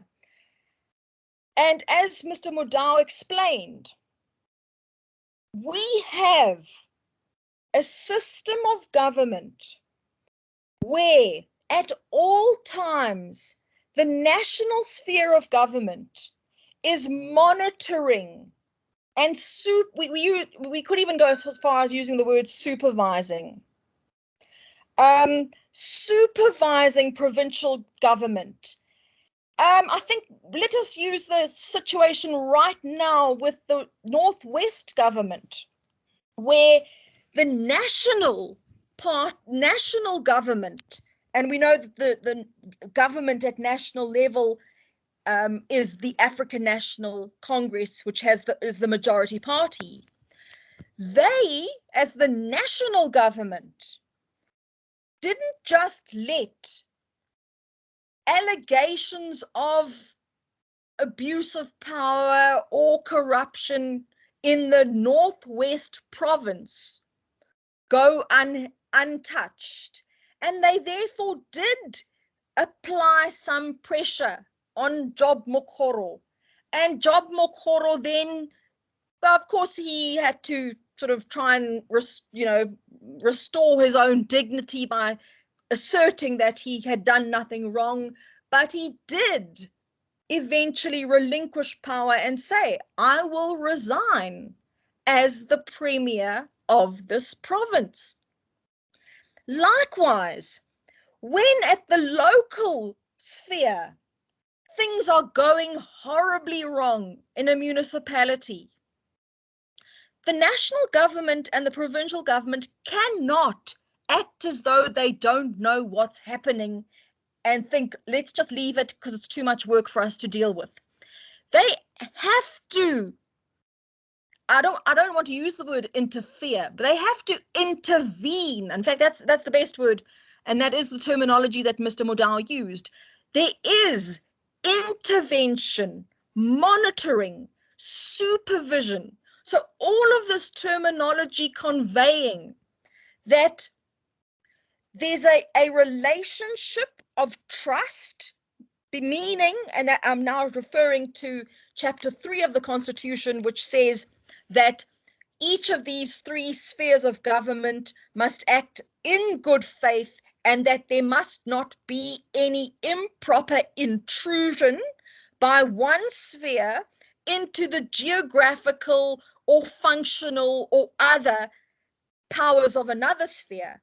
But chapter 3 also says, if there really are problems, then it is necessary for there to be some form of supervision and monitoring, and maybe even placing a municipality under administration, so that the powers of those who've been exercising their powers allegedly in a corrupt manner are told, you no longer have those powers, you must step aside, and we are going to put in place someone to see what's actually going on so that we can rectify the situation. And that's what Mr. Modau spent his lectures on, explaining that these spheres, and I'm going to say this as well because I've had many students asking me this by email. Please try to avoid the use of the word level of government. I know it does sort of slip off the tongue much easier than saying sphere of government. But the reason why we are deliberately trying to eradicate the word level of government from our vocabulary is because during apartheid, the national government had all the power because they were literally on their own predetermined mission to eliminate any black power and any transgressions against their hold over the government power. And so what the national government then had to do to protect itself is it did create the 4 provinces that we used to have. And even though there were those 4 provinces, none of them had original constitutional powers like we see in the Constitution now. They were told, you will do X, Y, Z. And if you don't, we'll take away your powers. And even more so, the local sphere during apartheid were under even more scrutiny because that's where the actual implementation of the law was happening. And so where, for example, black persons had to obtain a pass, which was a form of permission to stay in a white suburb during the week, or for any protracted period of time because they might have been working for a white family, the government, the national government, would still make it extremely difficult, and they would say the person who's applying for this permit must have a contract of employment, and they must prove that they've stayed in this employment contract for an what's the word I'm looking for here? A unbroken period of 1 year. And so what would happen, and I'm saying this because I hope that it's a case that you've already studied in, it's the Rekotso case, I hope you've studied in administrative law, but it just shows how absurd the South African government was, where every year when the person would go on leave at Christmas and go home to the homeland where they had been forced to go to, when they would return, the government would then give them another permit to stay for a year.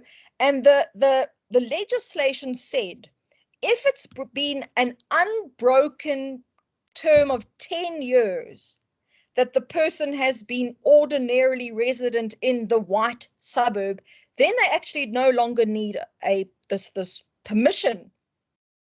But then the government suddenly started saying, oh no, but when you went away on holiday every year, that broke your contract of service with your employer. So you see how the national government was then manipulating the local government and doing everything they could to minimize the powers of the local government and try to and threaten them really with, if you don't do what we tell you, you are going to have no power. So you, as the mayor of this little village or town, are going to lose the power and the benefits that accrue with you being the mayor. And now, in our constitutional democracy, we have these separate spheres precisely to show that they have original constitutional powers that no one can take away from them, and that if there is going to be the monitoring, the intervention, or the supervision that is envisaged in the Constitution, that is only permissible when there is unambiguous proof that that provincial government is not functioning effectively, or that that particular municipality is not functioning effectively. But for the most part, each of these three spheres have their own powers and can get on with doing their own things. And remember that they at all times, when they are in a situation where they disagree with each other, and chapter 3 is absolutely clear on this too, it says they must not rush to court. They must try by all means necessary to resolve their problems without resorting to litigation. And that's why there are rules in Schedule 4 and Schedule 5 of the Constitution that assists the provincial government and the local government and the national government to try to resolve conflicts amongst themselves without having to go to court. But unfortunately, there have been numerous instances where the parties have had to go to court because they could not resolve the issue internally. There are many examples, some of them being the Abahlali Basem Jondolo case, which I think is referred to somewhere, probably not here, but definitely in the feedback to the activity questions, which is near the end of this same document, where the issue was can a province pass legislation on housing, or is housing, and that meaning impacting on low-cost housing and the elimination of slums, is that actually a national sphere power, or can it be a provincial sphere power? And so the court had to try and read Schedule 4, read Schedule 5, try to determine what exactly the legislation that the KwaZulu-Natal provincial legislature had passed was referring specifically to. In other words, was it referring to housing in the literal sense, or was it referring to the elimination of slums, which is not quite in the literal sense a housing issue?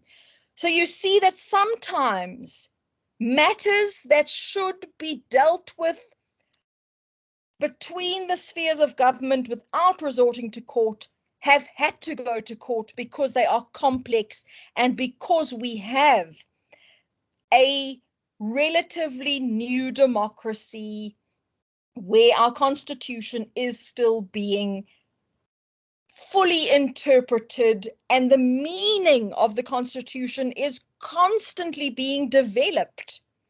And so I'm just now going to move back up the page, because I'm sort of at the bottom of the page now, moving back up just to cover some of the cases that I haven't dealt with yet to show you how they all fit in.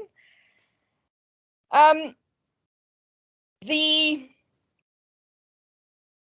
this was one of your true and false questions for assignment 1, is about the power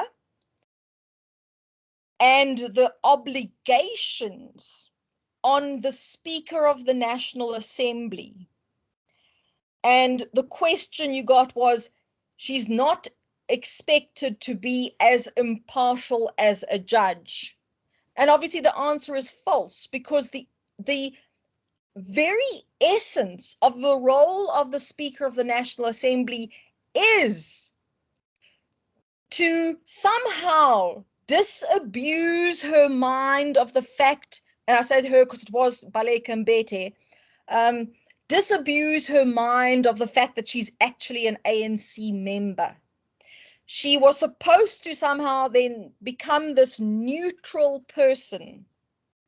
And unfortunately, she is the one, Baleka Mbete, where lots of cases were brought against her because she struggled so much with trying to separate her position as the Speaker and her position as a member of the ANC.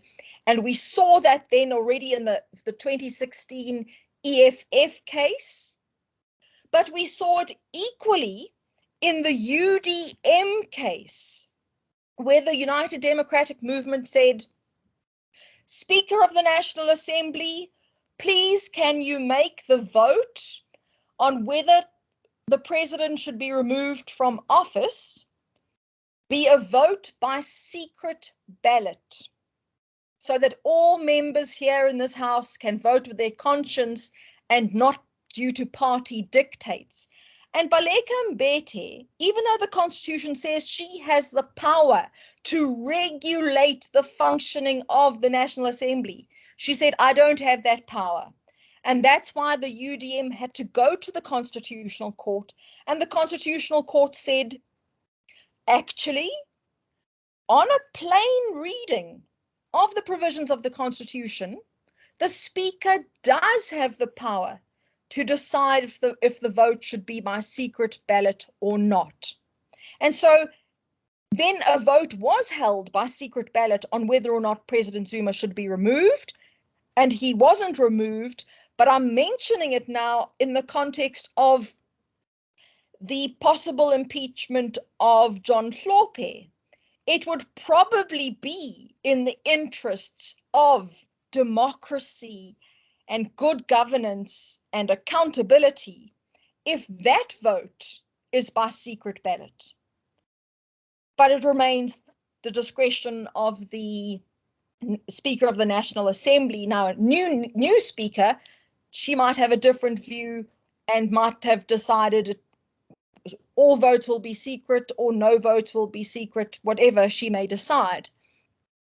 So the point I'm making is that the speaker plays such an important role in making sure that Parliament functions as it should. And I have to mention John Hlophe now in a completely different light, and that is if we go back to the DeLille case, where, as I've said before, Patricia DeLille, who at the time was a member of the Pan-Africanist Congress in Parliament, and she stood up one day, and she had been democratically elected as a member of the PAC, as a member of Parliament. And she stood up and said, I have information that some of the members here are apartheid-era spies. And so the Speaker of the National Assembly at the time forced her to apologize, which she did do, and forced her to withdraw the statement, and she did it. Although once you've heard it, you don't really unhear it. But in any event, so she was at least trying to get the ball moving with showing that she was committed to. Sorry, now I've lost things. That she was committed to.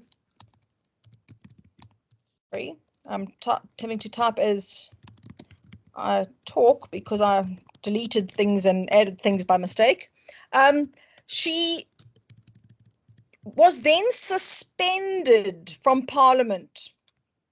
And why it's pertinent that I bring this case up is because it was the same John Hlophe, who's now potentially going to be impeached, who made a fantastic decision that reinforces our constitutional democracy, because he said, if Patricia DeLille was duly elected by the voters to assume a position in Parliament and to represent the people, then even if what she said might be deemed unparliamentary, the fact that she did actually withdraw the statement and apologize means that her suspension from Parliament is invalid, because she should be there representing the people. And that's really the point that we now have carried forward, that once the members of Parliament are sworn in, they are there to represent us at all times, and there are very limited circumstances under which they can be suspended from Parliament. And that includes such things as simply not attending important meetings for weeks at a time, for example, and without providing any explanation. Because why were they appointed if they're not there to actually do their job? And then they should, if the party is going to hold them accountable, they should actually be removed from the list of members of Parliament because they are in dereliction of their duty. I'm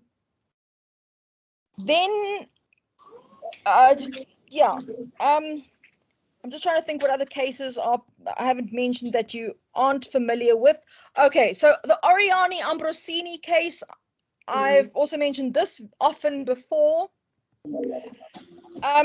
The relevance of this case is simply that the rules of the National Assembly always used to state that in order for legislation to be initiated in the National Assembly, the majority or permission, let me say permission, needs to be provided. And because the Speaker of the National Assembly has always been a member of the majority political party, whenever a member of a minority or opposition party would wish to introduce legislation, the Speaker would simply say, no, you can't. We're not providing you with permission. And so the Oriani Ambrosini case is important because it has fundamentally changed that position, that there's no longer the requirement to request permission, and therefore anyone who's a member of parliament, irrespective of which party they belong to, are equally entitled to introduce legislation if necessary.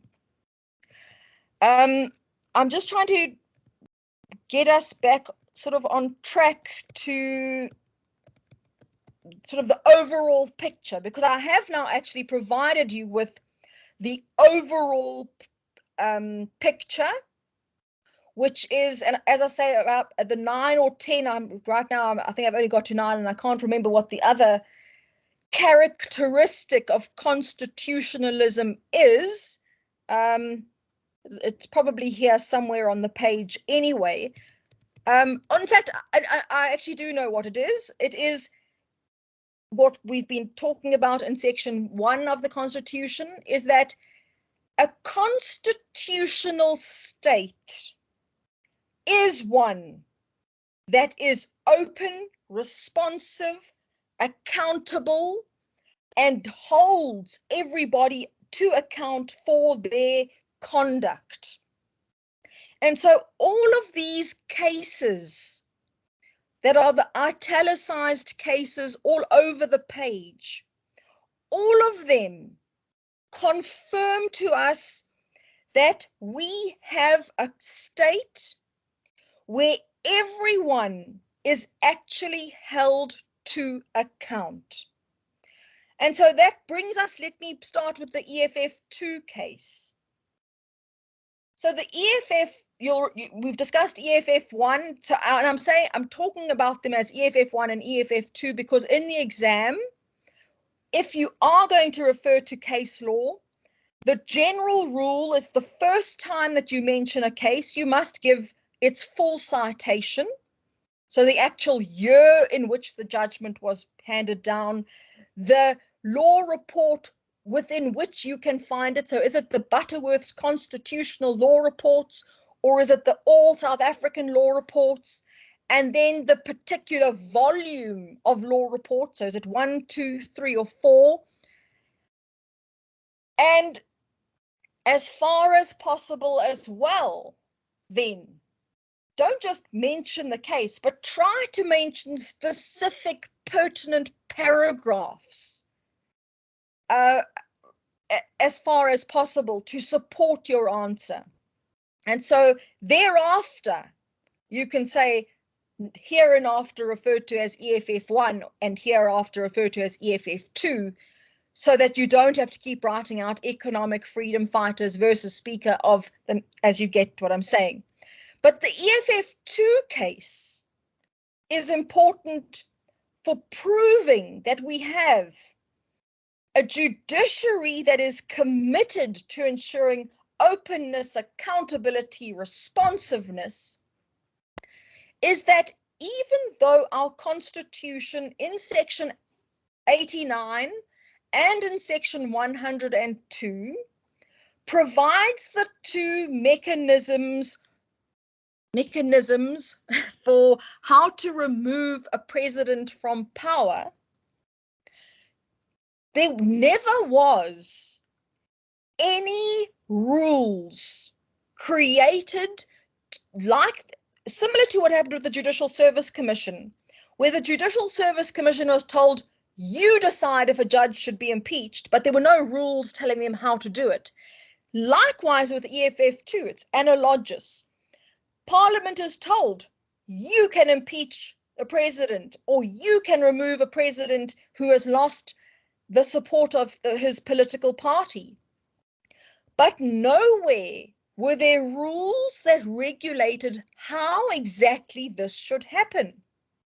And that's why the EFF were again compelled to go to court and say that the Speaker of the National Assembly is not doing anything substantive to ensure that we have a proper debate and deliberation on when the president should be impeached and therefore removed from power. And so this is why every vote that's being held the African National Congress are, of course, going to vote in terms of their political party leanings and not with their conscience, because there's no preliminary report to guide them in the decision-making process. And that's why in the EFF2 case, the Constitutional Court said, Parliament must create specific rules and a specific committee that can look at what it is that the president is alleged to have done and how it is a violation of the rule of law, because you must recall that Section 89 of the Constitution says that, in fact, the president must be impeached if he or she has committed a serious violation of the Constitution or a serious violation of any other law or perpetrated any other gross misconduct. So we had these words on paper, but to actually implement it is where there was a failing. And that's why the EFF2 case is so important, to prove to us that we have this evolving constitutional system. Because when the drafters of the Constitution sat together, already it was such a contentious process, because we had the National Party, which knew it had a lot of power because it was already in power, against the ANC, PAC, and IFP. And there was this constant stress because everyone was trying to fight for, their power to be restored in the case of the National Party, and to allow democracy to arise. And so neither of the two sides trusted each other. It was certainly not easy for them to engage and to negotiate. So there were lots of compromises. And that's why CODESA collapsed, because there just couldn't be consensus on some of the most fundamental elements of the Constitution. And so CODESA was revived by a different name, but the Constitution we have at the moment then is a work in progress. We are constantly having to ask our judiciary to interpret the Constitution and tell us if the executive has actually violated the Constitution or not, or whether the legislature has violated the Constitution. So the only other case that I think is of any real consequence right now, for purposes of the rule of law, is that constitutional law cannot be divorced from international law. And I know you're only going to do international law in your final year, but all you really need to know at this stage is that during apartheid, South Africa was completely ostracized by the international community, and their membership of what was then the Organization of African Unity and of the United Nations was withdrawn. So we were this little island unto ourselves. No one wanted anything to do with us. There were sanctions against us. We weren't even allowed to go and play cricket or rugby overseas because no one wanted anything to do with us. So when we became a democracy, one of the first things that our new government did was say, and that's why Section 1 of the Constitution refers to the word sovereignty, that we wanted the outside world to recognize South Africa as now a sovereign state. A sovereign state means a state that is autonomous. So we were no longer being controlled by colonizers or these apartheid regime individuals who were, continuing on the apartheid route despite the serious criticism of South Africa. So President Mandela is the one who made these declarations to the international community.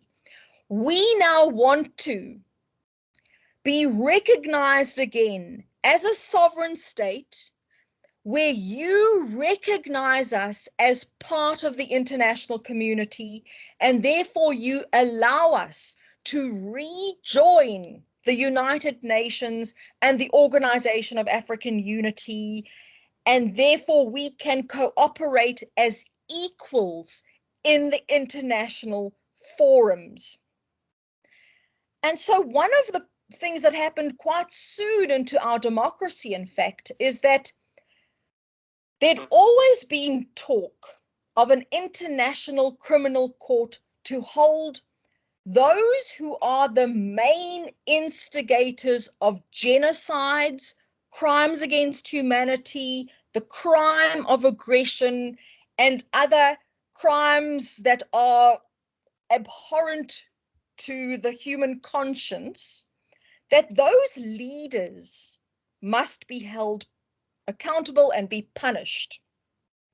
And of course, you need to, most of you, I think, are far too young to know this, but literally at the very time that South Africa was having its very first democratic election, there was a genocide being perpetrated in Rwanda, where they say that up to 1 million people were murdered in the most gruesome manner, purely because they were Tutsis, and the Hutu government wanted to eradicate the Tutsis so that they could have power.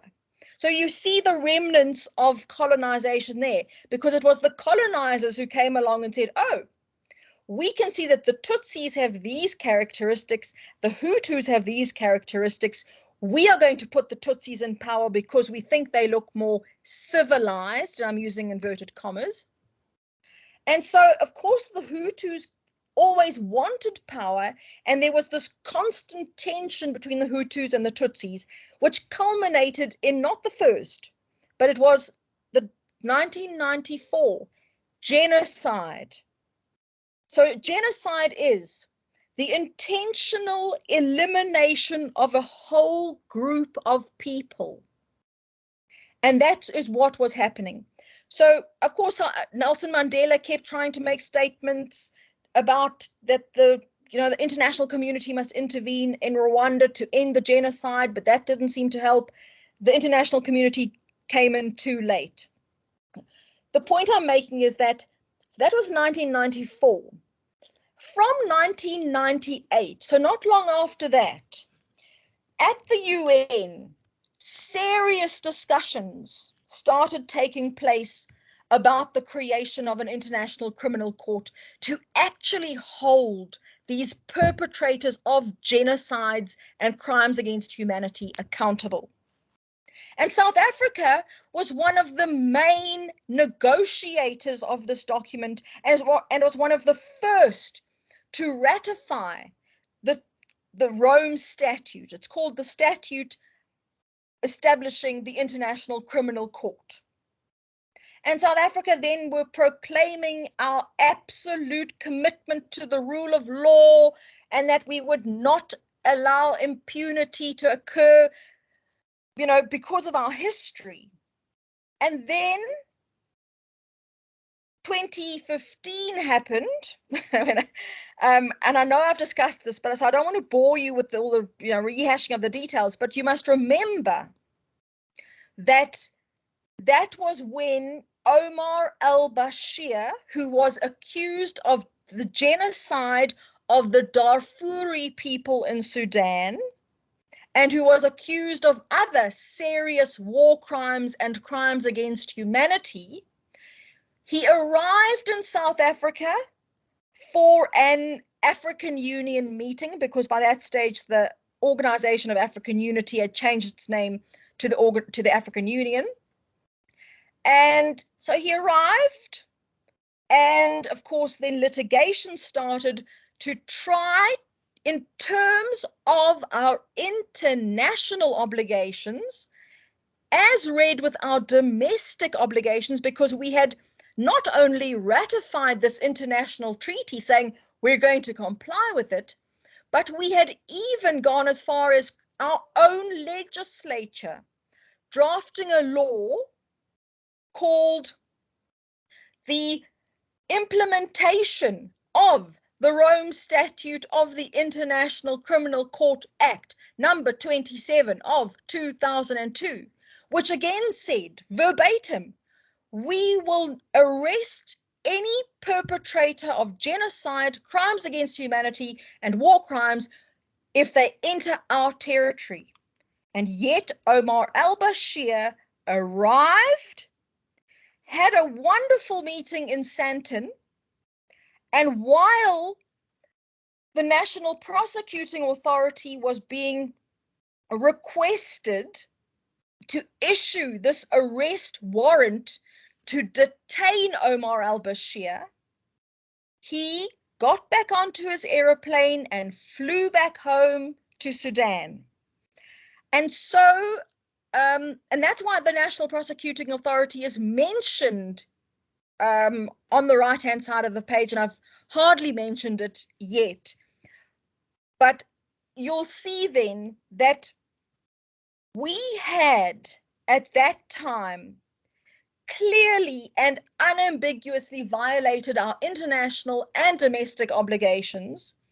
And so the analogy I use is that just like a small child having a tantrum and throwing their things around because they're not getting their way, or the rules are no longer convenient to them, suddenly our Minister of International Relations and Cooperation, at the time was Lindiwe Sisulu, she just made a pronouncement and said, we have decided we are withdrawing from the International Criminal Court.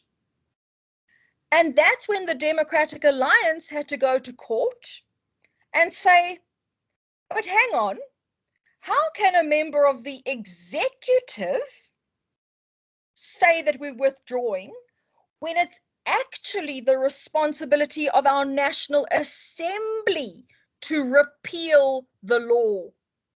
So to repeal that implementation act that we'd created domestically, and to then formally make the application to the International Criminal Court to say we want to withdraw. So it was out of sheer embarrassment that we hadn't complied that we then threatened to withdraw. And then there's been talk, I think, in the last 2 weeks where now we're saying, no, we're not going to withdraw anymore. We really are committed to the rule of law. And so hopefully that litigation was successful, and we will be, again, obviously complying with our international obligations should something similar happen in future. Okay, I'm now worried. Can you even hear me still? Yes, Prof. We can Okay, hear. Yes, I know. I don't want to take these very. Yes, we can still hear you. Okay, great. Because we've already been 2.5 hours. I don't want to spend too much more time because there's not much more I need to say. I honestly tell you that this single page diagram should be your starting point for your studies, because if you understand everything that's on this page and with the detail you need for the case law, you understand pretty much everything about constitutional law. So I'm going to end now with a short discussion of the National Prosecuting Authority, because I've neglected it up until now. And I have mentioned this before, that we have a National Prosecuting Authority, which is, again, why there are dotted lines with the judiciary. It's not part of the judiciary. It's not part of the executive. And I'm emphasizing that because even though the head of the National Prosecuting Authority, who is now Shamila Batoy, must every so often report to Minister Ronald Lamola, the Minister of Justice, about what is happening and how successful the success rate of the National Prosecuting Authority is, it is not acceptable for the Minister of Justice to ever tell the head of the National Prosecuting Authority what it can or can't do. So that's where I need you to see that there's a relationship, but it's certainly a situation where, again, like the Judicial Service Commission, it is completely independent and is not subject to any political interference. I'm going to start with the Menzi Simelane case because it's a sort of a logical starting point to show you that, unfortunately, for at least 20 years, we in South Africa had a national, this is literally from the first national director of national prosecutions soon after we became a democracy. We always had a national prosecuting authority that was described as being ineffective, malleable. In other words, you can manipulate them, susceptible to corruption, that were not committed to the rule of law, and where there were serious problems with the National Prosecuting Authority. So I start with the Simelane case because you remember from how we started today's lecture on John Hlophe and how I kept using the term fit and proper, because that is the terminology used in the Constitution, that if you want to be a lawyer or a judge or work for the National Prosecuting Authority, you need to prove that you are fit and proper, which means you need to prove that you are honest, you are a person of integrity, you are not open to corruption, that you have the utmost respect for the rule of law, that you've never been found guilty of any criminal offense, that you are an upstanding citizen. And so that is the test that was used for John Hlophe, because he was fit and proper when he was originally appointed as a judge. And as I said earlier, he made a fantastic decision in the Devolution case, and he's made other very, very good decisions.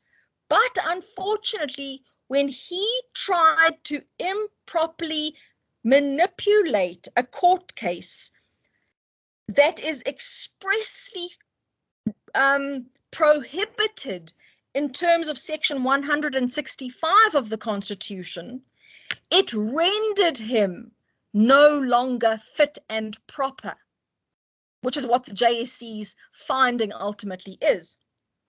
In Menzi Simelane's case, President Mbeki appointed Menzi Simelane as the National Director of Public Prosecutions, and the Democratic Alliance had to go to court and say, this decision is incorrect and invalid and cannot stand, because we know that Menzi Simelane lied under oath during the Ginwala Commission of Inquiry. He lied under oath, which makes us believe that he's not an honest person with integrity. He also apparently lied in an affidavit about what he did in his role as the Director General of Home Affairs, I think it was, because this is a long time ago. But the essence of it is that the court agreed that Menzi Simelane is not a fit and proper person. And Section 179 of our Constitution says, the person who is appointed as the Director of National Prosecutions must be fit and proper. And so that really was a starting point for showing that our National Prosecuting Authority was not as reputable and didn't have a reputation of being absolutely beyond reproach in any way and in any form. And that's why the Corruption Watch or Mxolisi and Kasana case is so important. And these cases that I'm referring to are in this same document. So you must please try and read them, or as much of them as possible, and at least read the summary at the end of it. Because it's in this Corruption Watch case that revealed to us as the South African population how bad the rot in the National Prosecuting Authority had actually got. Where President Zuma appointed Mxolisi and Kasana precisely because he thought that Nkasana would protect him because of these pending cases against him. And then as soon as Mxolisi and Kasana became a little bit too independent, and there was word that there were arrest warrants going to be issued, is when President Zuma went to Mxolisi and Kasana and said, I'm going to suspend you because you didn't tell me that you had a charge against you for assault or for dishonesty. I can't remember all the details right now. It was something to do with 2 cases that he apparently had never divulged. And Mxolisi and Kasana then said, well, fine, do it. Suspend me, investigate the matter. And then President Zuma didn't do that. But then President Zuma said to Mxolisi and Kasana, how much do you want? You know, I can give you a blank check.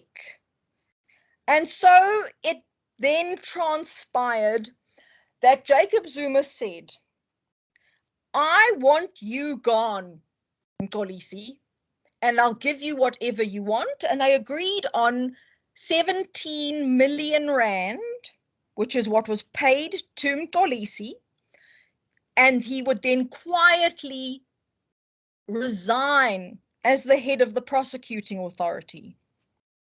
And so that all, you know, there wasn't much knowledge about it, but very soon afterwards, Sean Abrahams was appointed the head of the National Prosecuting Authority. And again, there were all these allegations that, and I'm using it's not my own terminology, so hopefully you don't hold it against me, but people would refer to him as Sean the Sheep because he would do whatever he could to protect Jacob Zuma. And so Corruption Watch, which is a non-governmental organization, eventually got to the point where they went to court and they said, we need this court to declare that there has been rampant malfeasance in the workings of the National Prosecuting Authority for years. And it's all related to appointing people who are seen to be malleable and corruptible. And therefore, we want this court not only to declare that, in fact, Mxolisi and Kasana's resignation was not a legitimate resignation, and that he should pay back some of the money because he wasn't due that money.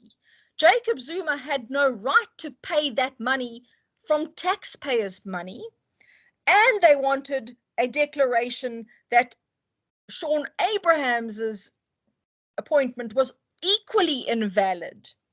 And the court then agreed, and they said, yes, we agree, but circumstances have now changed, and we cannot reinstate Nkasana.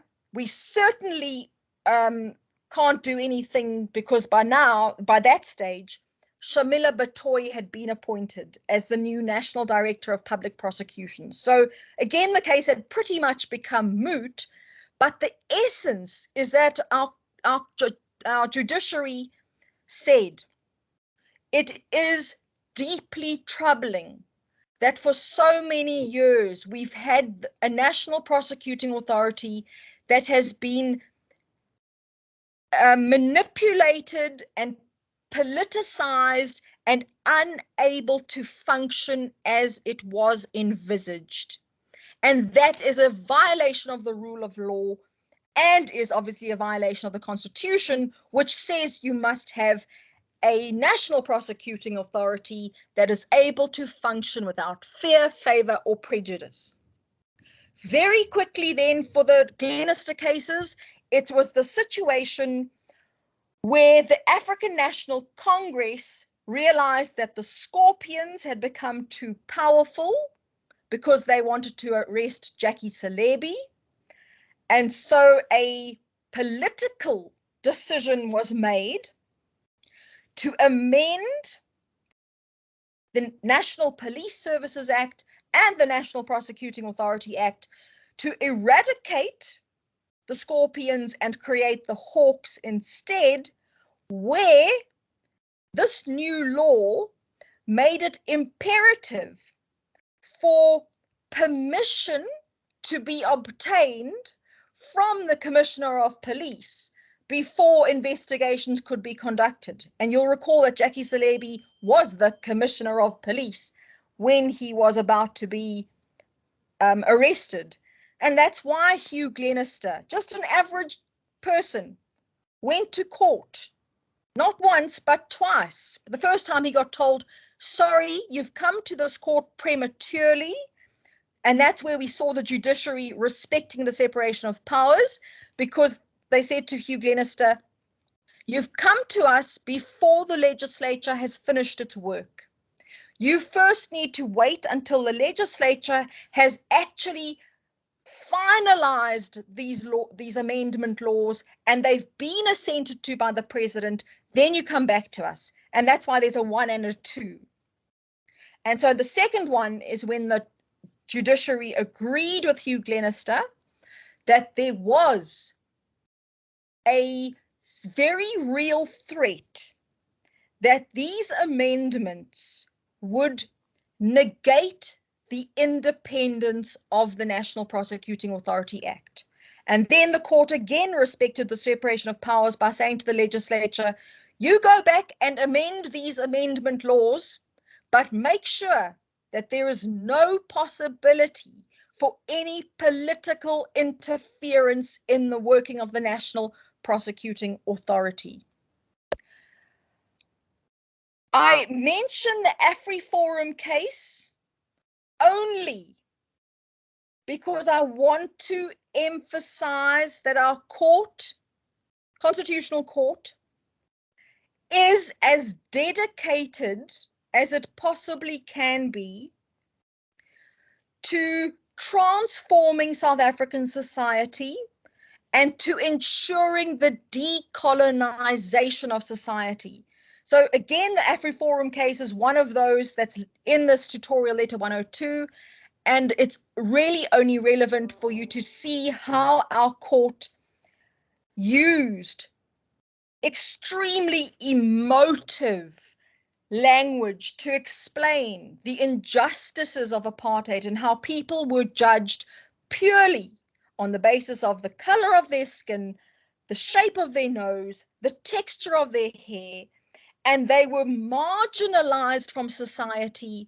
And therefore, when the city of Tshwane wanted to change street names from Paul Kruger Street to Nelson Mandela Street, for example, AfriForum jumped up and said, how dare you negate the Afrikaners' history? And the court said, how can we protect the history of a small minority and let the majority of people not feel like they are equally worthy and be able to see the names of their own heroes in street names.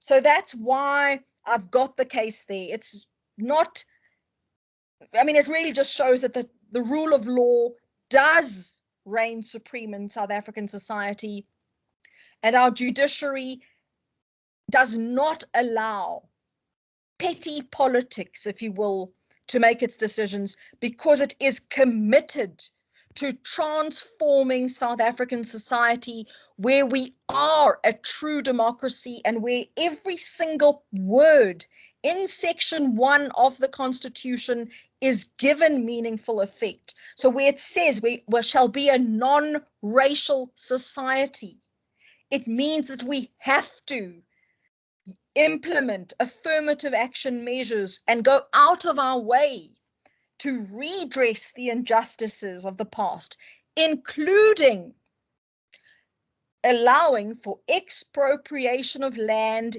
even if it is without compensation, to somehow bring back equilibrium in our society.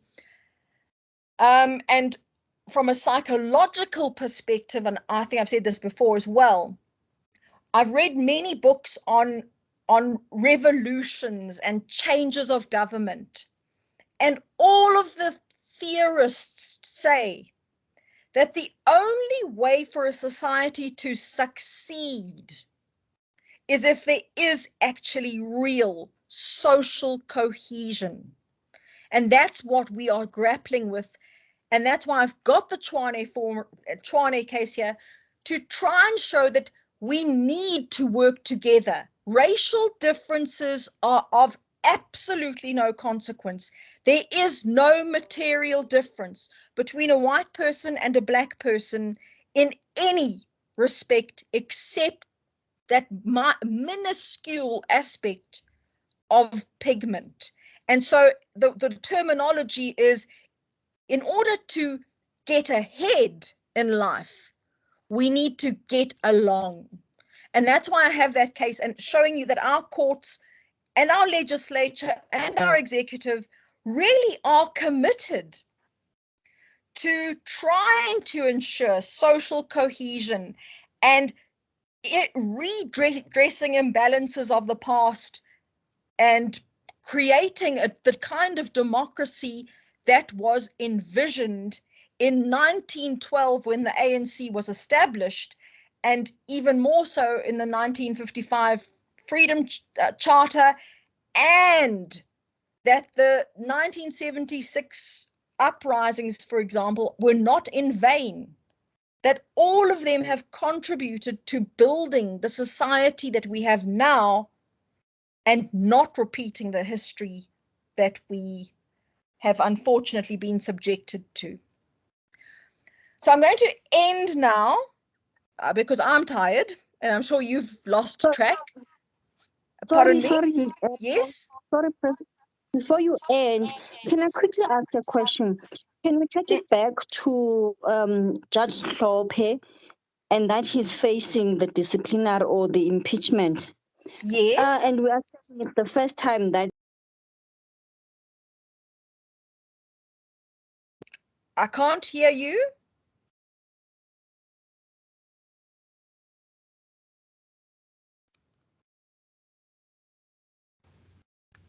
Are you there? I just can't hear you at the moment. Hi, can I? We also lost there. Okay. Hi, Prof. Are you the same person or a different person? Different person. Okay, carry on while we wait for the other person to get back online. I just wanted to find out.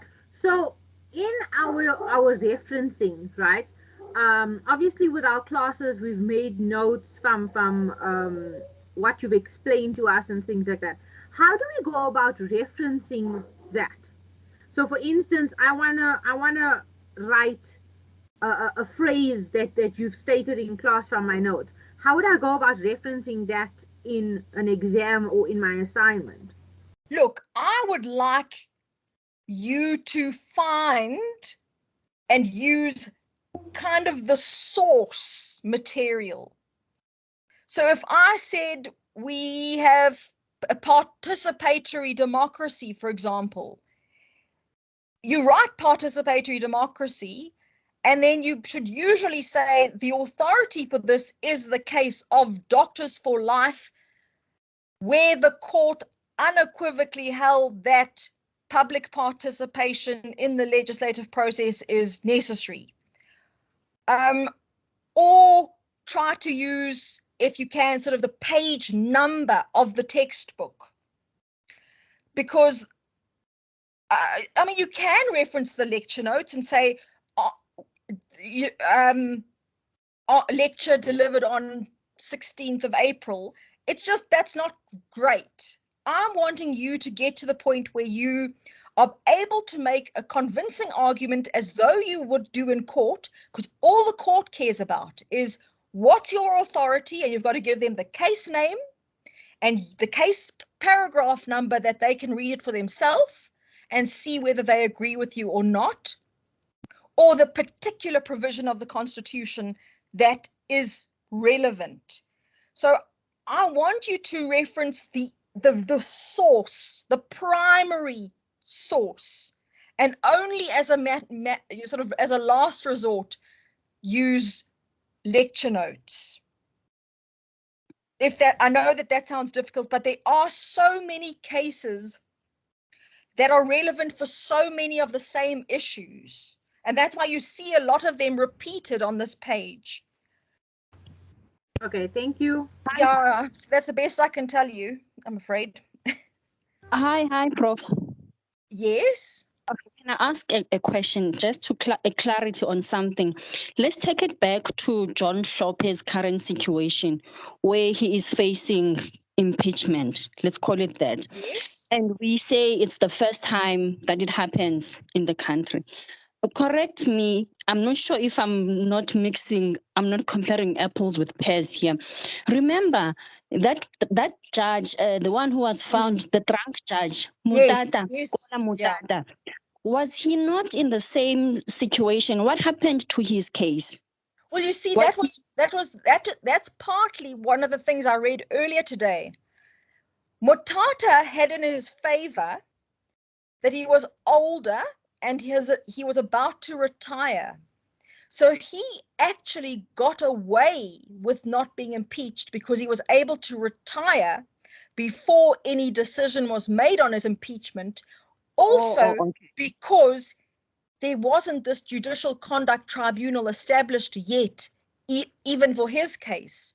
So someone wrote earlier today that if Judge John Hlophe draws this case out long enough by trying to review the JSC's decision and then appealing a decision, and his term of office ends in 2024, he might be able to also get away by retiring with all his benefits because there will not have been a final determination yet, or he might just resign from the judiciary, and then that's sort of scuppered the whole case for the JSC anyway, because it's no longer necessary to impeach him.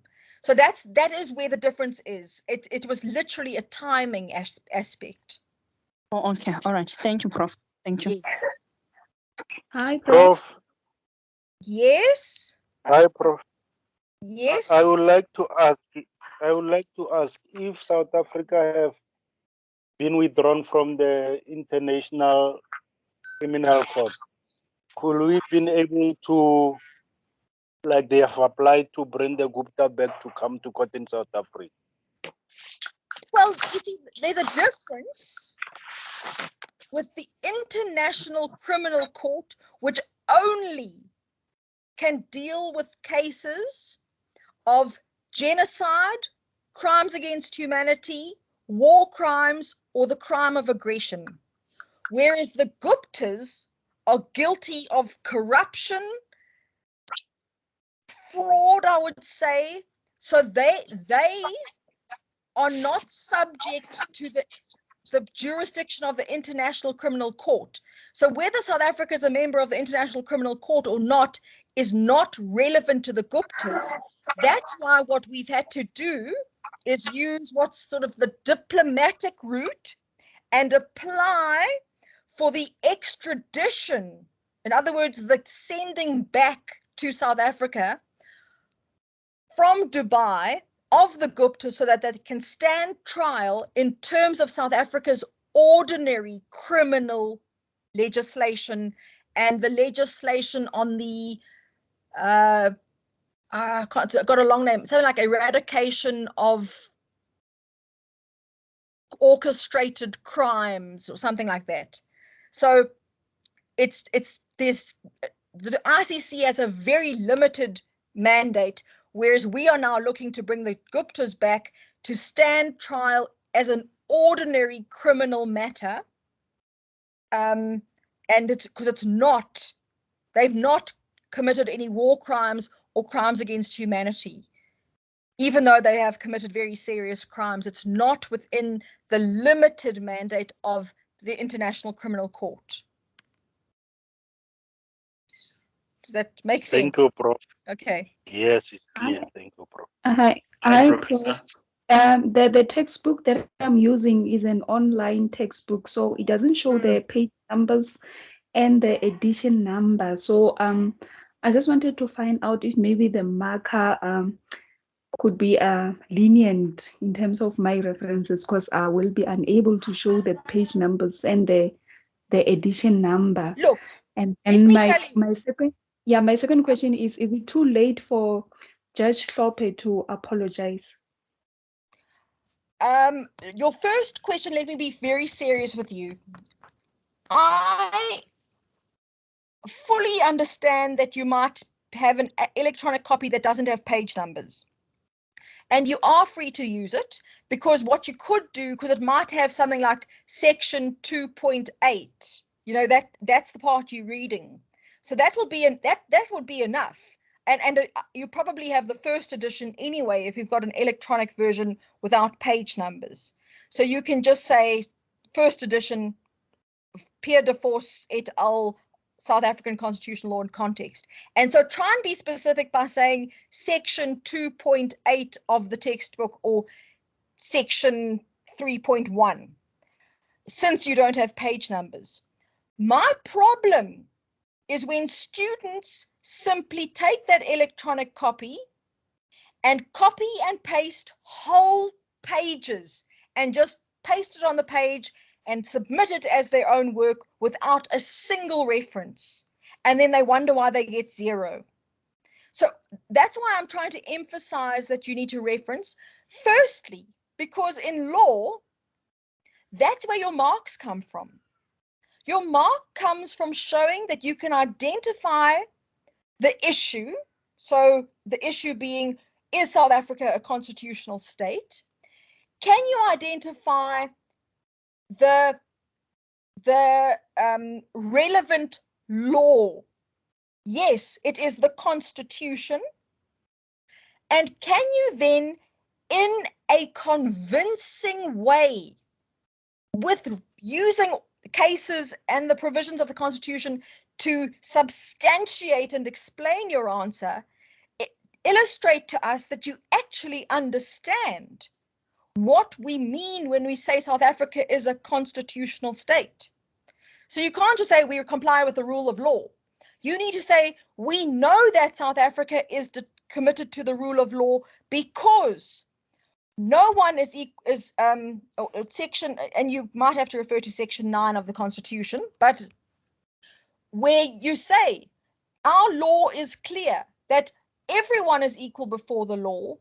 The ordinary courts of the land are mandated to deal with all similar cases. There is no such thing in South Africa of these secret military courts, for example, that torture people and hold them incommunicado. No one knows where they are.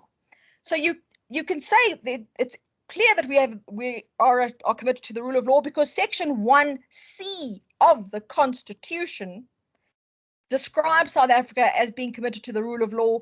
And then you can use any number of cases to show that our courts are committed to giving meaning and content and effect to the rule of law, because you will say in the EFF 1 case, the court held that the decisions of the public protector are now legally binding and must be implemented. Therefore, this reinforces the rule of law. So I hope that's answered your first question. All I want is you to make a compelling argument that is, as far as possible, your own ideas and not just copied from something else, and then you, with no references whatsoever, and then you wonder why you fail. As far as John Hlophe is concerned, it's too late. You know, he was given many opportunities to come before the Judicial Service Commission and explain what happened. All he really did is what we call blanket denials. He just said, "What? I didn't do that. It wasn't me. You know, they've misunderstood me." So he himself has sort of prejudiced his own case by not saying, "I'm sorry," but even if he had, it is seen to be a clear-cut violation of Section 165 of the Constitution that says no one may interfere in any other court decision-making process.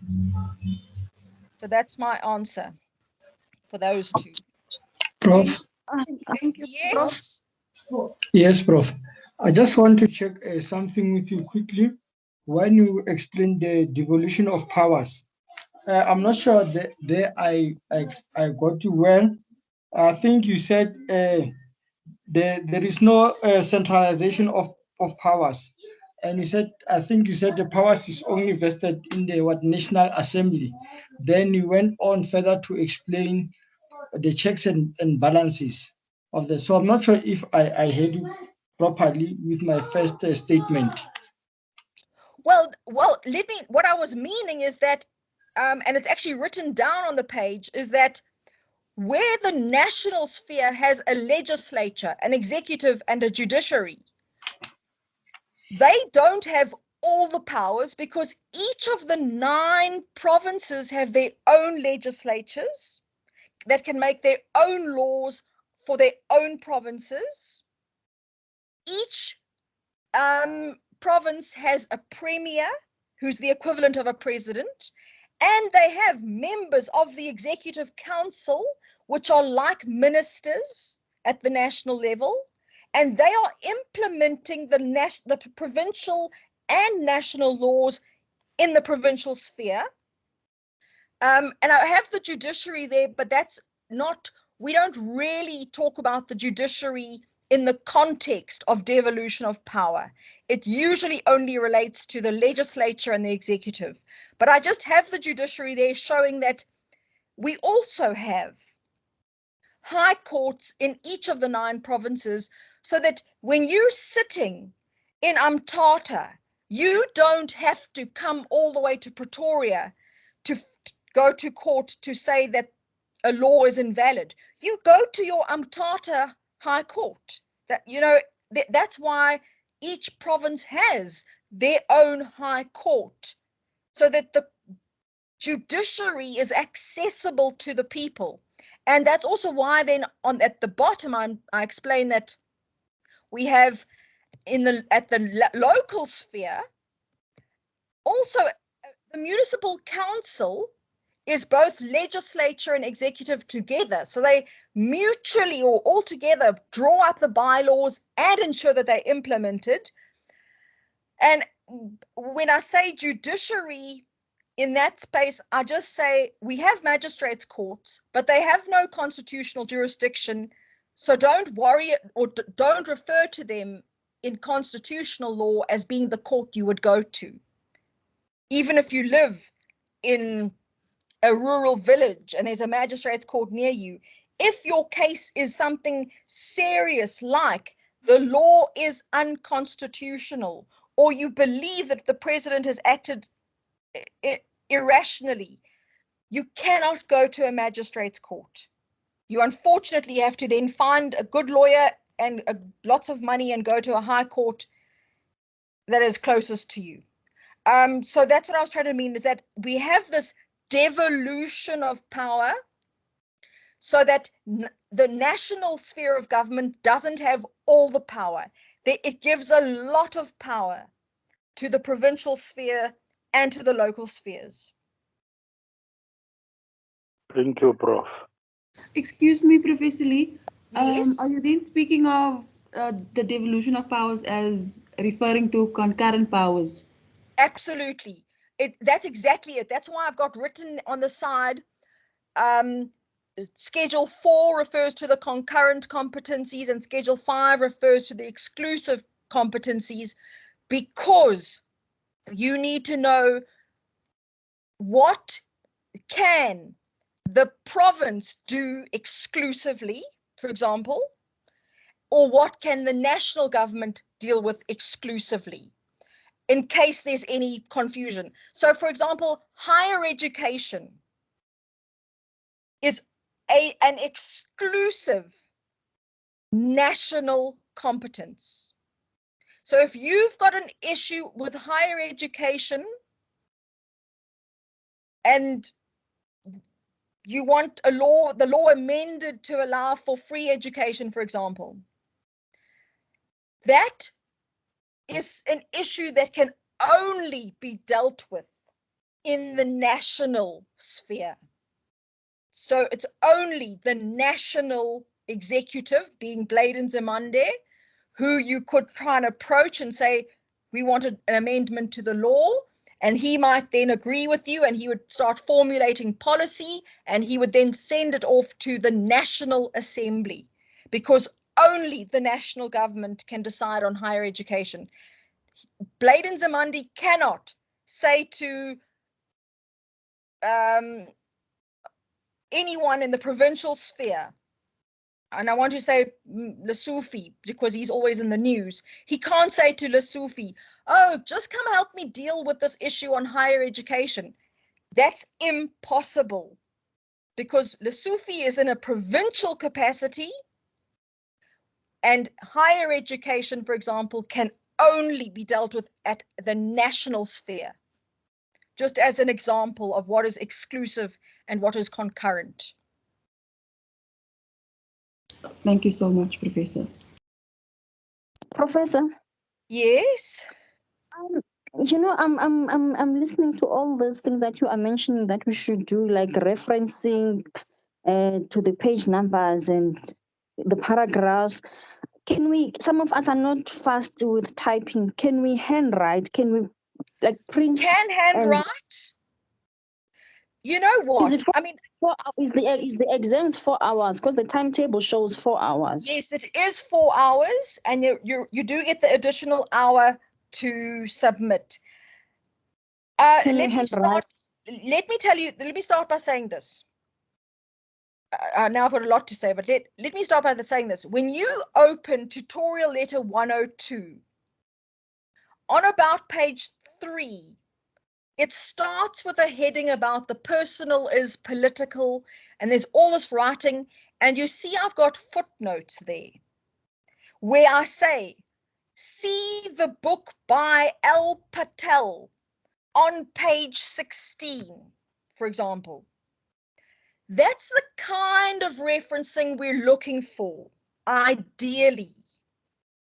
Because in a reference, you need to show exactly where you got the information from, so that whoever reads your work can go exactly to that document and see for themselves if they agree with you.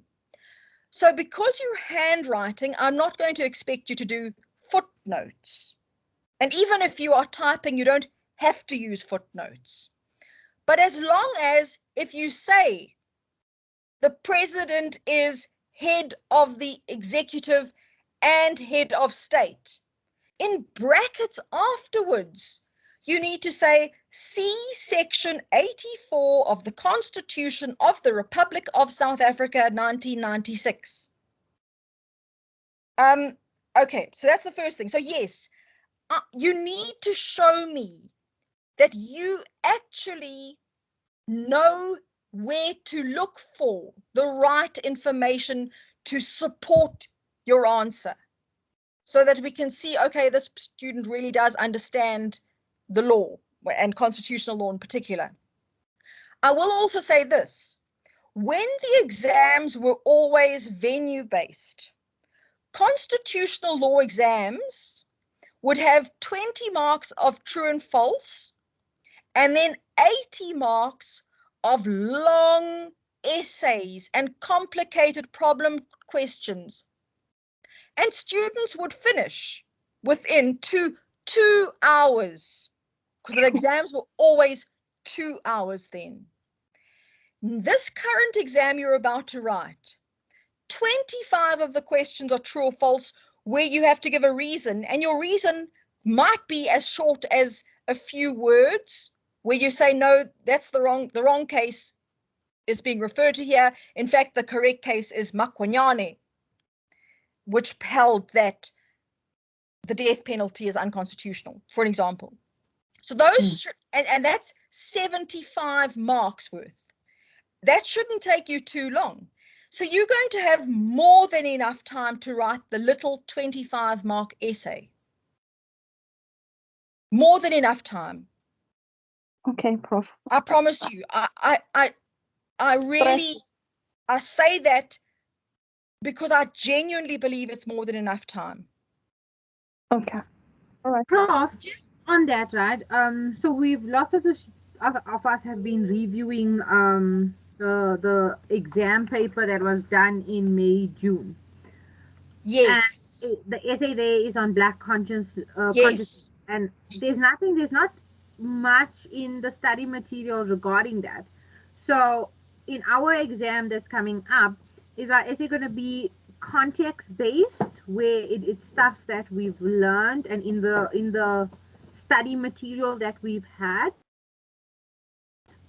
Or would it be just surrounding constitutional law? Let me tell you, the reason that exam had that question is because those students, the majority of those students who were writing were early completion students, meaning that they were actually in their final year of their LLB degree and only had about 4 modules left to complete the degree.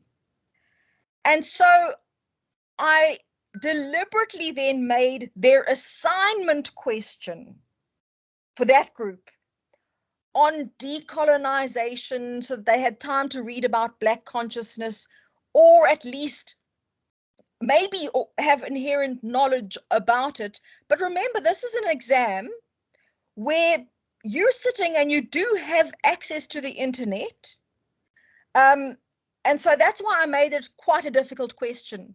But I have not done it for this semester. This semester's question is purely content-based on everything that we have dealt with in the lectures. So there's nothing, I didn't make it, difficult like that about something that you might never have heard of in your life and have no idea how to apply to constitutional law. I did it because those were students who I really had to test that they were now competent to get the degree, which is a bit unfair, I know, but yeah. So I was just asking, because now obviously working on that, we haven't learned that section, no, so tackling absolutely. that a bit difficult. So yeah, that's a bit of a ease, I think, for all the students here to know it was yes, context-based. Thank you very much for that. But that style is exactly the same. There's 25 true and false for 75 marks. You can get a distinction just on the true and false if you go, understand the work and can find the right authority. So I think I've made it extremely easy to do well. Thank you, Prof. That was my plan, so it better work. Prof, can I ask a question? Yes. The true or false questions, the answers that we must, or the reference we must, or the answers that we must give, must we reference them as well? Well, yes, usually as part of the answer. So the question might say, let me think of what what I mean is I'm using footnotes, so must I? Yes, even there, that's perfect. Okay. Yes, yeah. So if the statement says, okay, let's use what I've just been discussing. If the statement says the Speaker of the National Assembly has no right to decide that a vote on impeachment of a president is by secret ballot, you would be able to say false, and you will say this is absolutely not true, and the relevant case is the UDM case, UDM versus Speaker of the National Assembly, and then in the footnote try and give the full citation to the case so that there's no doubt about which UDM case you're referring to. Okay. So you don't even have to use a footnote there, but you can if you want to. Okay, great. Thank you. And so you also then could, for the 2 points, say it is section, I think it's 79, I can't think right now, that says that the National Assembly can regulate its own affairs. And therefore you say, therefore the National Assembly is empowered by section 79, I can't remember if that's correct though, as read with the binding decision of the Constitutional Court in the case of UDM versus Speaker of the National Assembly. Okay. Okay. Thank you very much, Prof. Yeah. Sorry, Prof. Yes. Hi, Professor. Yes. I don't know who's speaking, so jump in. Okay, I just want to ask on the essay question. You said we must look at the constitutional law as a whole. Please, can you say something more regarding that? Well, I mean, what did I ask? Okay, yes. There is no right or wrong answer. Okay. And I don't have in mind exactly what your answer needs to look like. All I want to see is that you are familiar with, and this is especially from chapter 2 of the textbook. Okay. What are those fundamental concepts that permeate the whole of constitutional law, being constitutional supremacy, rule of law, democracy, and therefore related to it? How do we know that we're a democracy? Because we have separation of powers, we have an independent judiciary, we have devolution of powers so that there isn't too much power in the hands only of the national government, but the provinces which are closer to the people also have sufficient powers to do what's in the best interests of the people living in that province. Okay.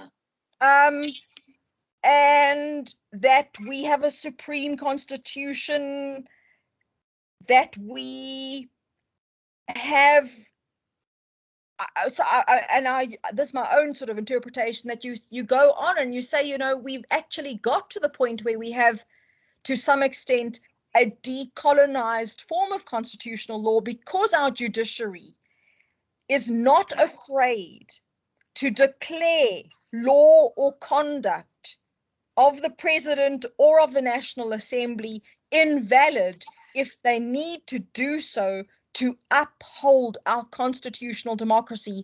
And that's why the City of Tshwane versus AfriForum case is important. Okay.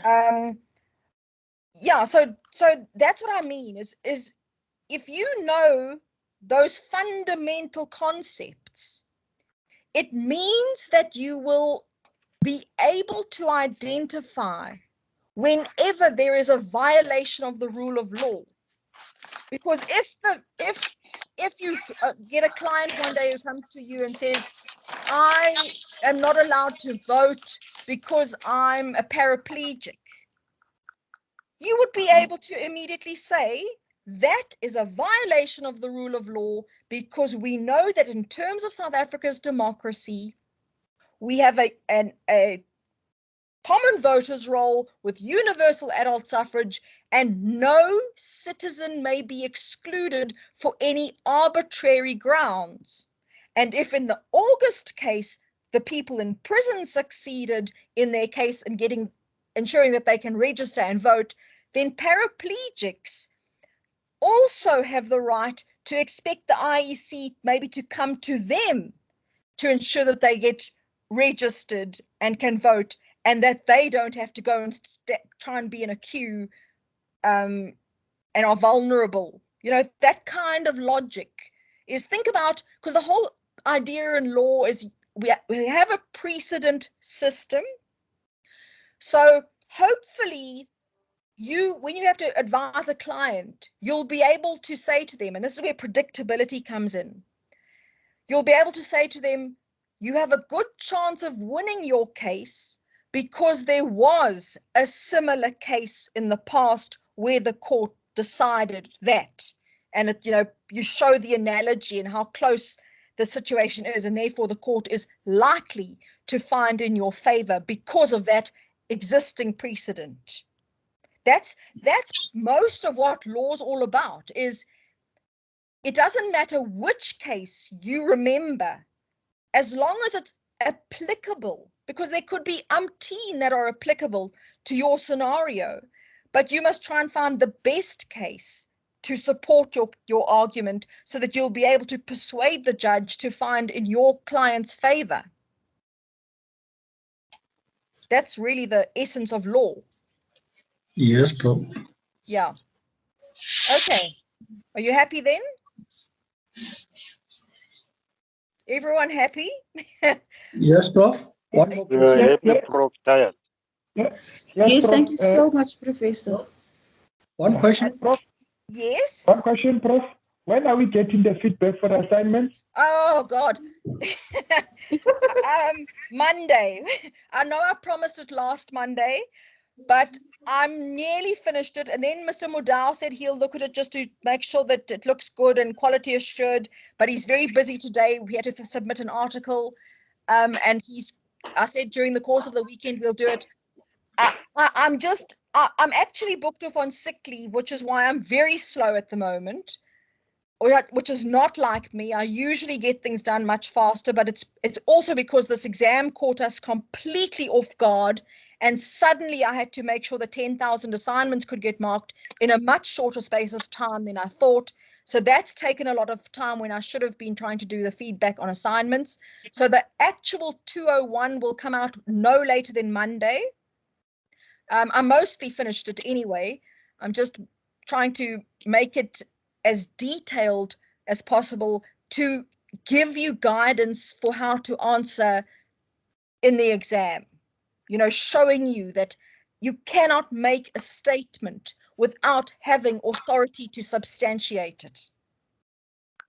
Does that make sense? I just wanted to say, ma'am, last Friday you said Monday, and now you say again Monday.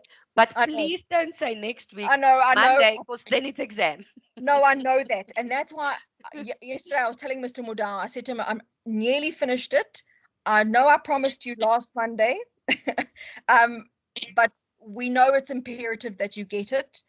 But I must tell you, I'm also still receiving assignments by email from some students because they couldn't submit it due to NASFIS not paying, etc. So I also am sort of being strategic about not releasing it too soon, and then suddenly students are all getting 100% for cheating and all of that nonsense. But I promise you Monday. I do promise you Monday, and I will make sure it happens by Monday, even sooner if Mr. Mudau is able to look at it tomorrow or Sunday. Thank you, Prof. Thank you. And if you need a lecture next Friday, I don't know how your exam timetable looks. We probably can do one. I don't know what more I could say, but there's a lot to talk about in constitutional law. So if we need a lecture, we can do it.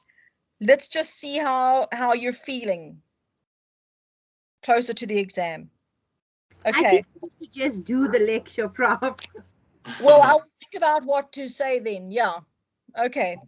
Prof, one question. I think maybe if it is on Sunday, I think we need to be asking you questions than you presenting.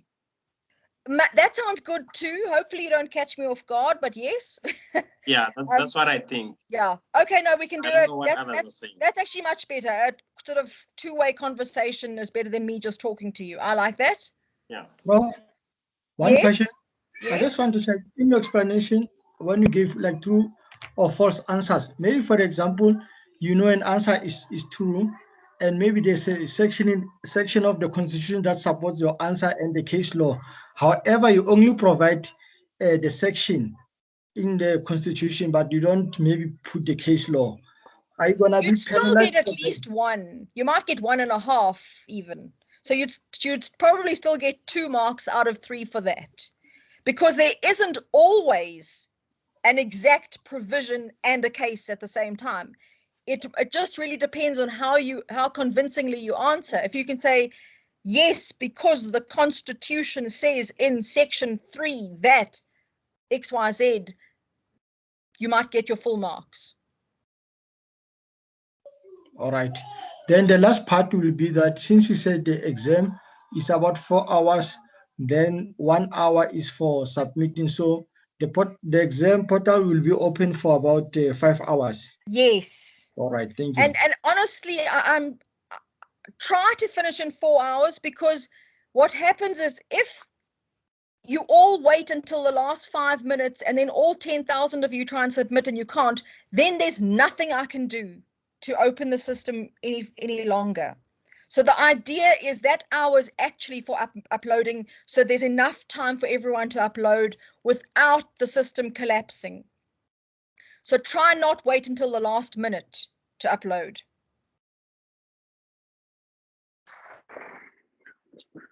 Okay.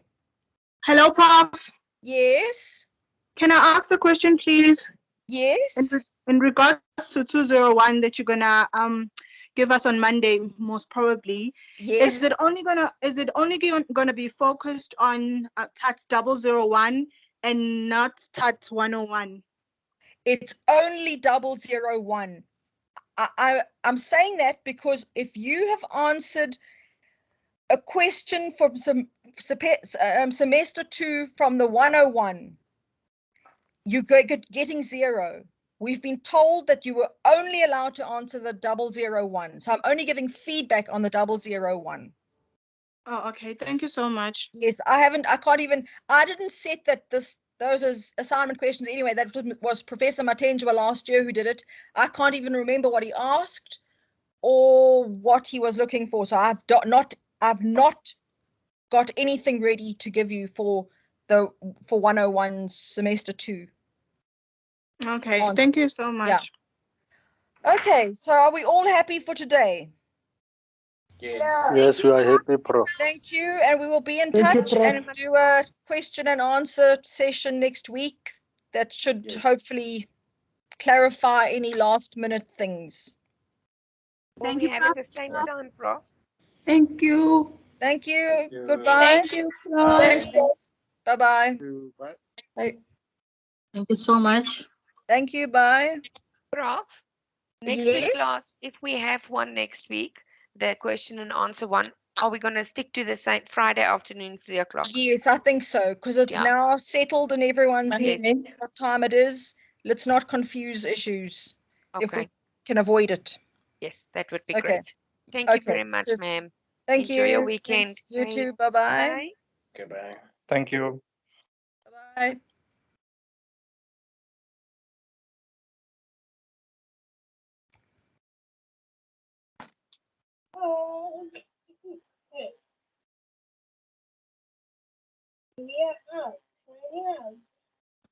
Thank you. Thank you.